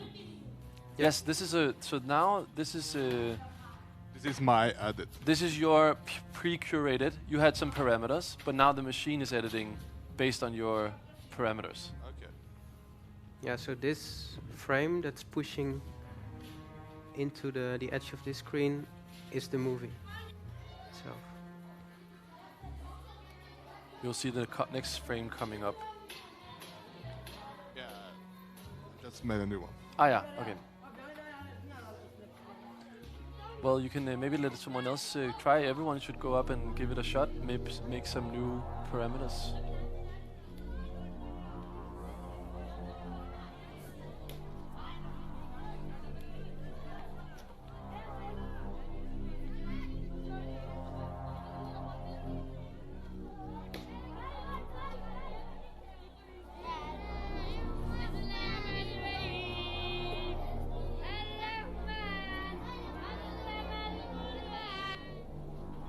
I took close up and light and slow. Mm-hmm. So let's give it some time, see what it chooses. Now it's bright. I wish I could, choose for character as well. Yeah, that's coming. So I mean, this is very early stage, but actually now we can identify faces and identify them as specific characters. And I saw you had like concentration, you had like Yes. Happy or smile. So then I could, make a happy film or a aggressive film. Yeah, potentially yes. You can. Because you were tracking the emotions. Yeah. You can flavor it in those ways. Yeah. Next one, democratic choice. Okay, so I'll just try. I'll try. Try a long shot and medium. Yes. So I took a long shot and a medium, and I'm not sure what, but hopefully, yeah. Long shot, medium colors, tonality and dynamic. Okay. Sometimes dynamic is interesting. It can also be zooms and shakiness. Yeah. Can be activity in the frame. Could also be the cut length of the shots. Sometimes we don't know exactly what it's doing. Actually, there was quite a few that we combined few parameters under one. Because when you then choose long shots and dynamic, it's more interesting, because if it would be close-up and dynamic, it would be maybe very difficult to watch. So I can try just as a new one to take close-up and dynamic, so we see how that's more not so interesting to watch, or a bit annoying. Yeah, we get back to the opening scene shots we saw earlier. Static, long shots. Yes, but I'm asking for close-up. But there is also transition. Okay, yeah. Like it doesn't make it immediately. It needs to make a link between the long shots into the close-up. So it would. Now it made the link. It will get closer and closer. Yeah, and I've chosen medium tonality. This is fun. Anybody else want to come? Yeah, I was thinking now it can be just an open discussion. So if anyone also has questions, feel free to grab the microphone, and we can just look and. Shall we just sit down? Yeah, we can. Do you want a chair, Boyd? Yeah. And also, if you need to pee or get a coffee, you're totally welcome to do that now. Also. I have a few questions. Sure. You were talking about that the program learn from other movies, other documentaries, how to create a story. But but in your research, how far have you been try to make the program innovative? Try to invent new techniques to be more experimental, and also can also be predicting what's trending, what's the new style, what's the new style that's engage the viewers. Films always evolve, and they to suit to the audience today. Like in this installation, we actually there is this element of feeding it with films, and we did this is algorithmically, like this is arranged algorithmically, but the models were pre-trained, so it sort of learned what it sees, like but the way that they are arranged, like it's based on similarity. I mean, like there is this long process, but we believe that. I mean, like we spent quite a few hours like in this installation, and sometimes it makes a scene very coherent and something that we would expect from a film, and very cinematic, and sometimes it makes weird choices that like it looks sometimes like a mistake, but like sometimes it looks like, well, I would never do that, but it would. But it's like an inspiration, or it's like it takes like different steps, or it's like different links. Like so, montage is quite experimental sometimes. And I think it's staying here for a week, so it's like you'll probably also see some of the pieces of the film that seem conventional, and some that goes more Godard way. And also, I want to say something which I think is really important to say, that we are way at the early stages of this. Like, we've spent most of the time doing the research and doing some of the early models, and right now our algorithm can in principle only see. It's not actually listening to what's being said in the footage. Neither does it actually understand Pakistan and know how to translate that text into anything meaningful. So if you think about it, it's like it's a machine that can only see, and we of course. And actually, it's also a little bit blind, because like sentiment recognition, character recognition, right now are a little bit racist. So I mean, it's like they are trained on white adults. So now we are working like with different ethnicities. So that was also something that is not incorporated because we didn't want to, because it just doesn't exist yet. So in that sense, we're going to have to do a lot of more innovation down the line, and actually, this is part of the next year for us.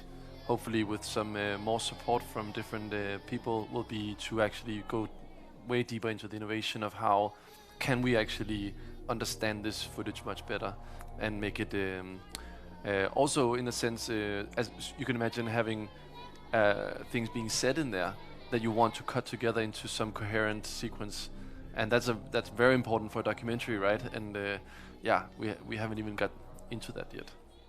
But we've been quite lucky with this material because it was shot by James, and he was shooting. It's not a talking head documentary. He created scenes. He was shooting scenes, and it's very much, Frederick Wiseman style, where it's observational documentary. So we didn't really have to go into the text yet, like with this. So, but that's another step where we'll be looking for narratives and building narratives and storylines. But of many different edits, have the director find edits that he feels that can complete his film? No. Not at all. I mean, James Longley is very interested in what we're doing with this footage, but it's not at all there where you could call it a final film. And also, just to make something clear, the purpose of doing these things is not to replace editors, right? We're not doing this because we feel that we can then make a perfect edit. Of course, that would be great if we can make an edit that you wouldn't be able to see was made by a machine, because then we've proven a lot of things down the line. But I think it's all about creating assistance to editors and creating a collaboration between the machine and the person in order to get some sort of result out of it. So hopefully this could inspire James to see how he might want to proceed in making his film. But he has given up on this, and he made another film from Afghanistan that it was a final feature, so he's not going to come back to this film. How did people relate to it? Did they prefer to interact, or did they prefer to just watch it? Maybe Boyd can... I think it was quite diverse. Like some people really just wanted to sit down and see it as a movie, so they were not so interested in on first hand how to control it or anything. Also, often interacting requires another effort than watching. So it's Yes, a lot. Yeah, we really tried to understand how they were experiencing it, and I think what we saw also is that if you hadn't read some of the pre-text before you entered, or if there wasn't anyone to give you a little bit of context, there was more likely that you didn't understand what you were seeing and left without having a full conception of what you were seeing. But then if you gave people, forced them to read something or told them a little bit about what they were seeing, they would come out of there much more mystified and with questions about all the questions we want to raise were suddenly raised.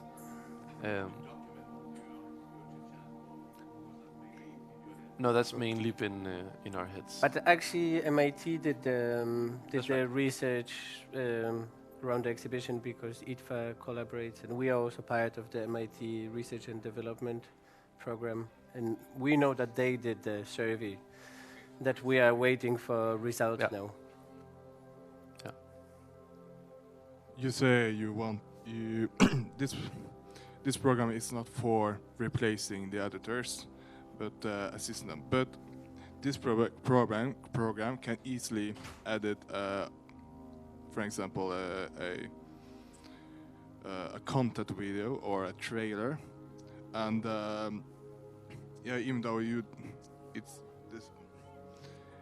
not supposed to replace, but it has its potential to replace. Yeah.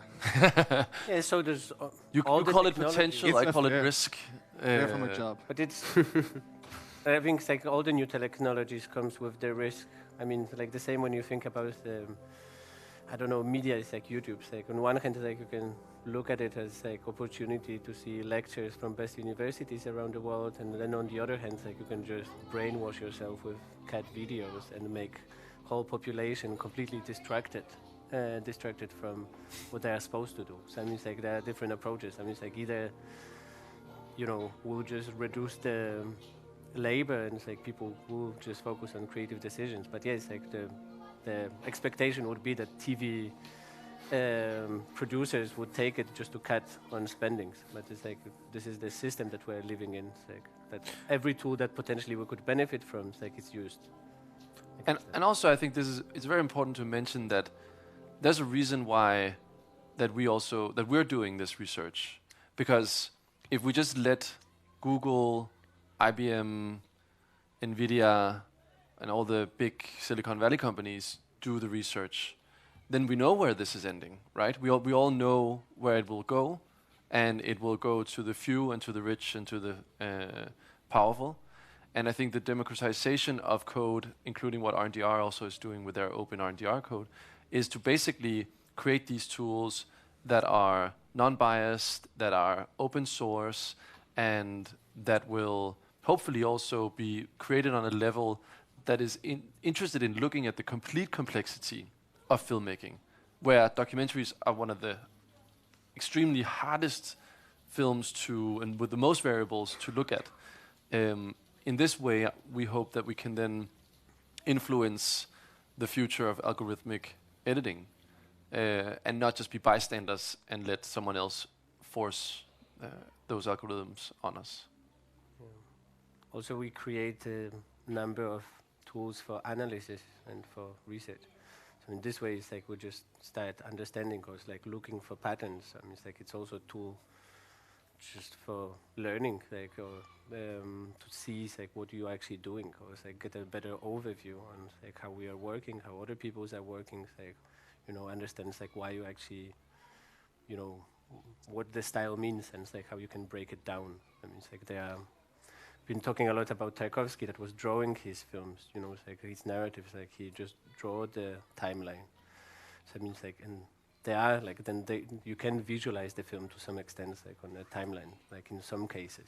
You can, and just technology can help us a lot. But I think it can also broaden up a bit the idea of a film. Like a film doesn't have to be one edit.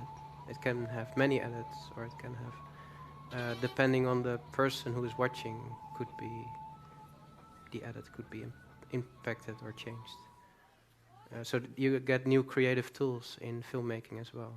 And also, if you would like to have multi-character plots and interactivity, yeah, then you could, you know, play around with, you know, I prefer to watch Piotr. Mm. And then So do I. That's the sequel. And I want to see, you know, long shots of Void because I like his knees. Yes. You know, yeah. Things like that, because you know when they were filming like Greta Garbo, she had specific shots that suited her as a character, and you could do the same. Yeah, that was also something that we're interested in, making customized.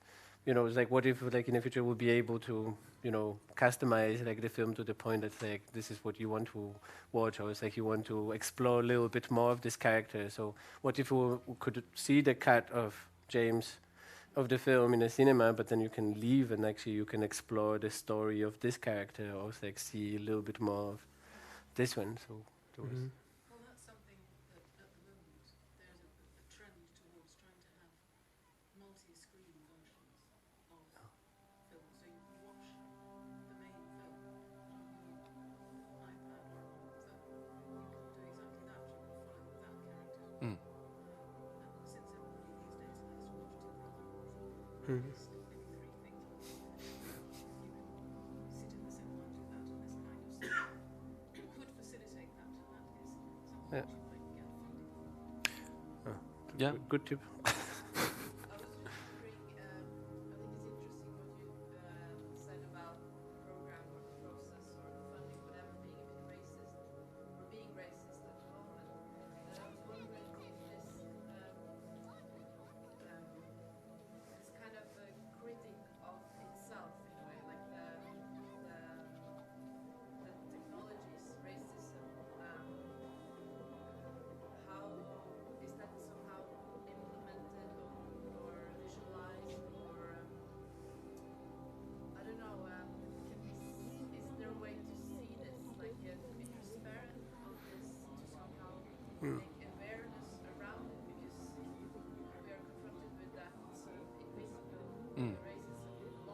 And biases, yeah. But I think it's being exposed more and more. I mean, it's like there is lots of discussions on, it's not only racist, it's also sexist, and it's like who creates the software, who makes the decisions, what data is available. That was another thing. I mean, it's like we also have the training data, mostly been showing,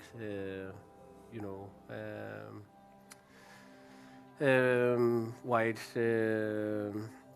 characters, but I mean, it's like now, we actually don't know what's happening, with Bollywood and with Nollywood, because all of a sudden there is massive training data. It depends on just who's doing it, who can afford that, who has a business in that. But we are looking into that because we're looking specifically at documentary and documentary. We're looking recently at the material that was actually supposed to test it, how it works in contrast to other materials that we have. And so we were looking for material with white adults with English speaking. And that was actually really difficult because all the documentaries, there was I had just one friend that was working with English speaking white males, because documentaries are looking exactly always away from the reality that we know, and just try to explore the world. So in our sort of businesses, look into training those models, look into those models, and see how they work. So that's definitely part of our mission, and also analysis of want to also look into female filmmakers and cinematographers and editors. I also think see what we can find there. It's also just the fact that you did find so much footage or whatever of documentaries not done on people speaking English is also a result upon a power structure of who films who. Yeah. So I'm just and what we focus on is we're privileged people, want to film poverty or poverty or whatever. And I was just wondering if somehow in your study this is kind of, if you're sort of aware. Yeah, of course you're aware, but if it's part of your analysis, your own perspective, and your way as well of evolving around this issue, the steps you take, to either, in your perspective, be more broaden your, be more diverse or whatever, and what that actually becomes. Yeah. Because not everything we don't know, right? But of our point of view. there is to the first part of the question. I mean, there is both Sundance and IDFA actually make a lot of analysis on filmmakers. What is the percentage of what ethnicity and gender, and then gender and ethnicity diversity in the documentary industry at large. So there is a lot of numbers available, and they are quite depressing. When you look closer into it, because you're right, when you look at the filmmakers and their subjects, the diversity is definitely lower. But we're looking at the numbers, and of course we get the conclusions. We know where how we end up being in a situation where we can't incorporate some of the models on our editing. But the steps that we are going to take we are going to take the initiative of training those models and finding the materials and using our analysis tools just to get those. I mean, we don't know yet what the conclusions are, but we're definitely looking at it. But it's the same way as the distribution of characters, and the patterns that we found there. We'll probably find the patterns on the distribution of gender and ethnicity and relation between filmmakers. But because we're taking all the information into account, I'm pretty sure that we are not ignorant. No, I don't think you are, but your process of making the program, the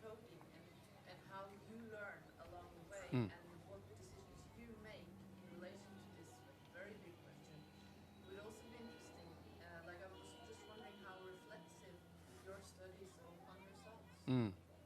And how transparent it is.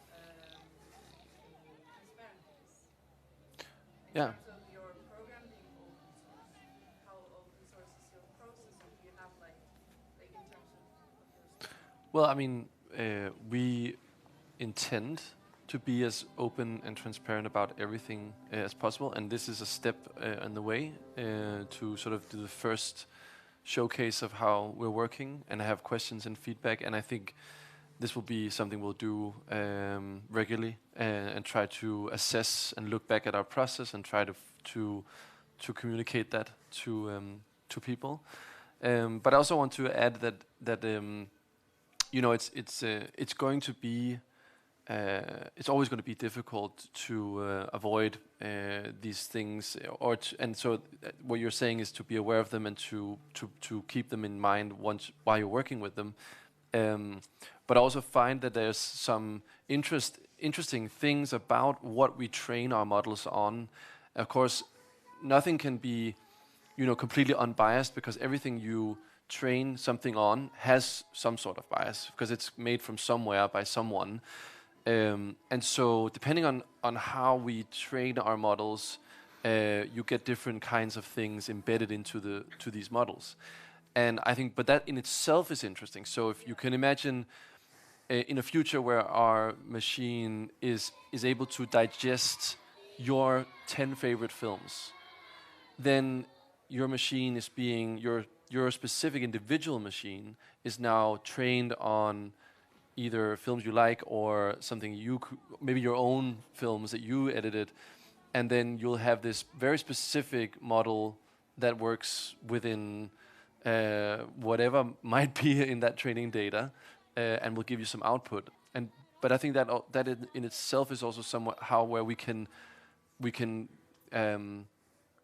you know, make those different types of risks spread out and watered down, because it now becomes more democratic what you train the AI on, and not something we choose, which might be only one specific director. Do you see what I mean? So also opening up that part of it, like giving the option for people to train their own models, I find really interesting. Yeah, I was just thinking that it would be interesting to know your settings, like before you see it, you know? Yeah. The bias of the... Yeah, we're definitely, it's always a discussion, especially that we, you know, end up being altogether 8 white males, you know, like shaping like new mechanisms. So that's definitely like the question that we ask like at the very beginning, and it's like we're constantly looking into that. And it's really hard to find female machine learning engineers. Yeah, but it would be nice to know when you buy a program, whatever this program is made by, I don't know. But we are taking a lot of discussions, and I mean we are always open like into like discussions. We're making like this kind of events, and like we've been, it's always a discussion, and it's not. And I don't doubt it. Just in that sense as well. Yeah. But I think it's interesting because we're sitting in a part of the world that, you know, is extremely privileged. So how can we open up with not using our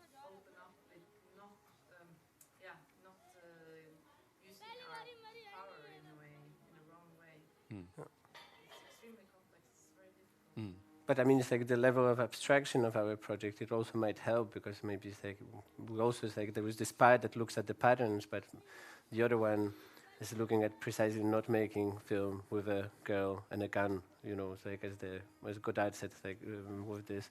So it's like we're looking into one thing is, you know, like what it would make on its own. It's like how it will abstract it. It's like maybe it's like it will have no bias because it will just, you know. I mean, it's like I also believe that like there would be just this that it will result in some sort of unconscious, you know, editing, like looking at like what surrealists been interested in, like in automatons and the idea of creating unconscious art. I mean, it's like the same way. It's like we're just wondering, it's like what will come out. It's like you're taking off the equation everything, like all the variables that we're looking at, and it's like what it will create. It will maybe remain like human, but it will give some uncanny feel. So it's like maybe we'll start forgetting about the about the content, but more of the form. And I mean, honestly, like I was really interested in the form of the films, like not that much like of the content. So it's something that we're looking at. Also, one thing I think is very ethically challenging is working with this type of footage specifically. We're talking about, a very vulnerable demographic and very private in some ways, very sensitive material sometimes.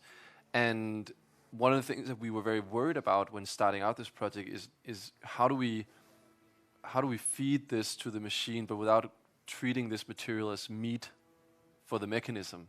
Do you know what I mean? And I think this is part of it. We're treading on really difficult waters, and sometimes this might also result in things that are not cool. But then on the other hand, if we don't try, we'll never find out if we can actually create some sensitivity towards these subjects and challenge our machine to do better. Whether we're looking at something very objective or very, very subjective. It's like that's always like the question. And it would be interesting to know about the cases where it doesn't work. Yeah. That's what I'm saying. Yeah. And to also look at that and say like oh shit, well. We have to shut it down. Yeah. Right now. Stop the machine. Just making. Yeah. But funnily enough, you'll see many mistakes. Like already now, I'm just looking at it happening in real time now. I mean, jump cuts. It's using footage that's out of focus. There's places where you're like, okay, this is boring maybe or unnecessary. But then again, there's also this weird forgiveness towards it, because it's not a human doing this, right? It's a machine that's trying to do something, and so in a way it becomes. You almost forgive some parts of it, and it just hypnotizes you. But yes. You have another point, because we are somewhere else. So it's not our life, but it's far away. It's the others. It's orphans. It's in Asia. It's in Pakistan, and that means that the distant has a richness in information for us. So maybe if we saw like the first film I was forced to edit in the Polish film school was about this kind of rubbish wasteland place, and everybody had to make a 7 or 10 minutes long film, but then it's something you know something about, and then it was so easy to see from the material who absolutely didn't have any story to tell from this very rich. Because you had a common reference to it, yeah. The story were rich, but people never told it, so they could have been a machine because they just randomly assembled it. Whereas here we see the colors, we see the patina, we feel something of the voice, even though the relationship with the camera is not that close. So when you say meet, I don't feel that this voice has opened up to the camera. If they had, it would be much more difficult to sort of. You have the Russian, with the child trolley falling down. If you would intercut emotional scenes, that might have been very harsh and rude. And you say look for English speaking. It was a new documentary from last year, Bird, where you have Scotland and female characters, English speaking, but in Scotland. You have material made by 2 Swedish girls. Yeah. So there are, but it's always the others. And we also had a discussion which will start now about self-portrait, a girl with anorexia taking photos of herself the last years before she died, and that raises the debate of who should take the photos, because she's totally Norwegian, but she's the best on taking the images of herself because she's so courageous. Was that a film that was just made recently about I heard about this. Yeah. I would say that's like we're definitely also looking into changes into the way we make films, especially documentaries. There's so many cases where, subjects get the camera and they film it, and then all of the sudden it's like the found footage archive. So you have this material that covers the events that all of the sudden it's like you have thousands of hours of filming like one event because there were so many cameras.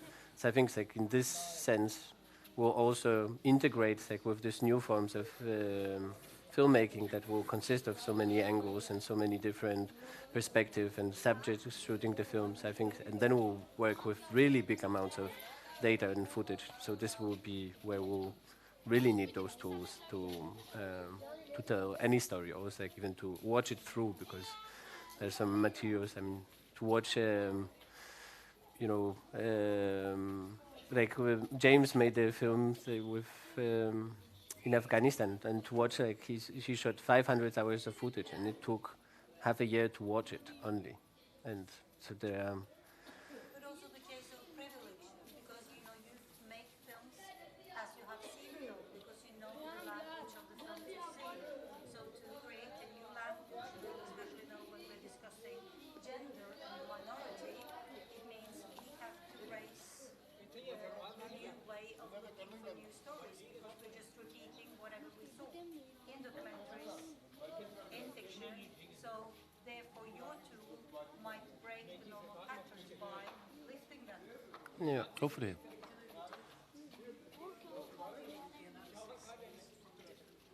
Mm.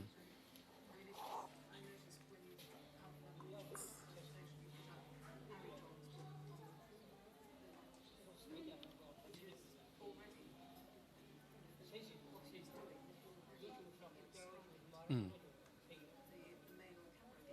Yeah, but that was not our research, by the way. That was Stanford's research. So. But we are also, I mean, we are also looking at editing, and editing is very much female profession. Like it originates, like there are so many like female editors. I mean, whole cinema is like, but so I think it's like there is when we're looking at specifically at montage and editing, like we also.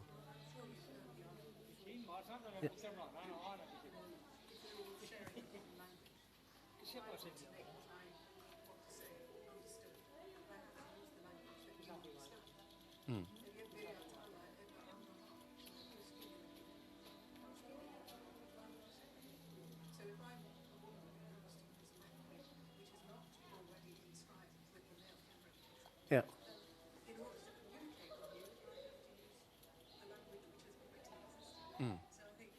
Mm.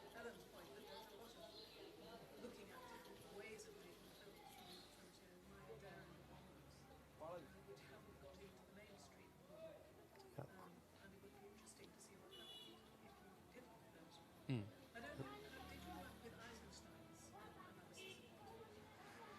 Yeah, I mean, I'm looking a lot like at Eisenstein. I mean, it's like also like there's the idea of this. It's like I was looking more like an architecture and montage. Like he made it like this. He wrote this essay on like how montage been always natural. Or I think like the piece with Fincher, and it's like how it reflects our way we see and way we remember. It's like it's very much like a tribute to like for me it's like Eisenstein and his belief that it actually duplicates the gaze, or it's like it's our sense of vision. As the emotions. If I cut from a child and a mother, I see its mother's love. If I cut to the trolley falling, I see its despair. So it's between two cuts. You have a third thing, which is the assumption of feeling, and how could you add that into program? Assumption of feeling between two cuts. Yeah.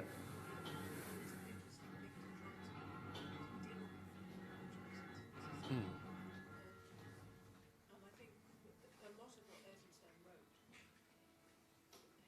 he's gone through sort of ontology of how one kind of montage image can relate to another and what effect that has. And that would be quite interesting, because I like your idea of looking for the surrealism in the editing process. Mm-hmm. But also it might be interesting to look for the shapes, the actual way, the contours of the frame, of what's in the frame, determine how we interpret what we see. Yeah. That would be wonderful if you managed to put that. Yeah. No, but we definitely work in parallel, like with lots of sources and of information and of editing, and it's like anything that we can translate into algorithm I was like, we can incorporate, we do that, we just do it. But we are also curated later. I mean, like we also think about, you know, like what's relevant, like what seems to be problematic, what's just becomes a mistake, and what to put weight on what. And this is like the moment. We are not there yet, just, and I think like in a year it would be great to have again discussion when we'll be just basically we could say that like, well, we should put the weight on this one, and like we should you know, ignore this one to get rid of the history, or it's like this is what's the stain in the history of filmmaking, or it's like you know, it's like what makes it sexist or racist, and maybe it's like that would be one of the parameters to get rid of. I mean, it's like that's the. But I find that you have a third story, and that's this story. When I look, you know, I feel that I want to see this, and I want to go there, and I want to take care, and then I want to take care, then I want to go there. So I see, when I see this as a tool, I would like, you know, to go, either if it's this new holy point or what it is, I would like to see the film and just, you know, touch it. Yeah, yeah, but it's funny because this is exactly what Piotr has invented, is actually the tool, the new tool for editors would be you sit with all your material in front of you like this on a touchpad, and then you touch it. Do you want to explain it? Yeah, but I mean, like we're just working like on like different tools, or it's like different. Should I not explain like no. Oh, okay. It's a secret. About like alternative ways. I mean, it's like we're very much used to like on a timeline, working with a timeline and linear, like non-linear editing. But it's like we are also looking at, you know, it's like what could, how we could reinvent those ideas. So that the user interface would be a different way of designing. Yeah. Sorry, one more thing. Yeah. Obviously, in this project, you've got an enormous amount of footage. So Actually, not that much in terms of how. Only 60 hours. Yeah, but compared with what we might have shot if you were shooting a feature film. Yeah. So we're not going to get bored very quickly because there's more stuff which you can come and make new films from. But it would be interesting to try and see what happened if you worked with some smaller database material to see actually what parameters you've got from that small selection and whether that altered the way you thought about how you might want to parameterize the selections. Just as an experiment. Yeah, but actually, speaking of experiments and you know, sort of not following the conventions, like we made the one mistake at the very beginning because we're trying to make a mechanism that was recognizing the motion, like both of the camera within the camera, and like we're just trying to get rid of all the shaky camera. So we basically had to cut off, like we analyzed all the motion, and like it would cut out and like, you know, get rid of this material that is unusable, or at least like put it on a pile, and like so we are not seeing too much of the shaky, blurry, you know, moving cameras pieces of footage. But what we did at the very beginning, like we made a mistake because we inverted. We started making sequences only with this unused footage. And I was just looking at it, and I was just staring at it like for, I think, 2 minutes, and there was just cutting like really fast in a really shaky camera. And it just after 2 minutes, I realized that it's a mistake, or it's like that we're looking at exactly the opposite. But what was interesting, that's like again, like from those mistakes, we started learning, because this is when you just realize that it's like, you know, it's like Transformers and films like this, and it's like this fast editing like makes you hooked up. And because you basically watch at lots of motion, that changes a lot, and you just change the content. And so you could just cut yourself, and I watched one half of Transformers, and after 5 minutes I was ready to like finish it, but it took me half an hour because I'm just looking at these images blanking. So we actually learn a lot like by lots of mistakes, and like those. This is where I think like it becomes. This is where this surrealist idea sort of it's getting closer, at least like what 60s analysis of the surrealism like brought. I think we are actually going to say that that's a really good place to end today's event. a surreal moment about learning from mistakes. Thank you guys very much. We have a small token of... Is it gold? It's a pile of cash. Edible gold. Thank you. Thank you. I'm actually hoping, we'll talk after Mats, but I'm hoping we can get you guys back here in a year or a little more to catch the next stage of this project and see how it's developed, because it's going to be really fascinating to follow it. Thank you very much, everyone who came and participated. And we'll say that's all for today. Thank you, guys. Thank you.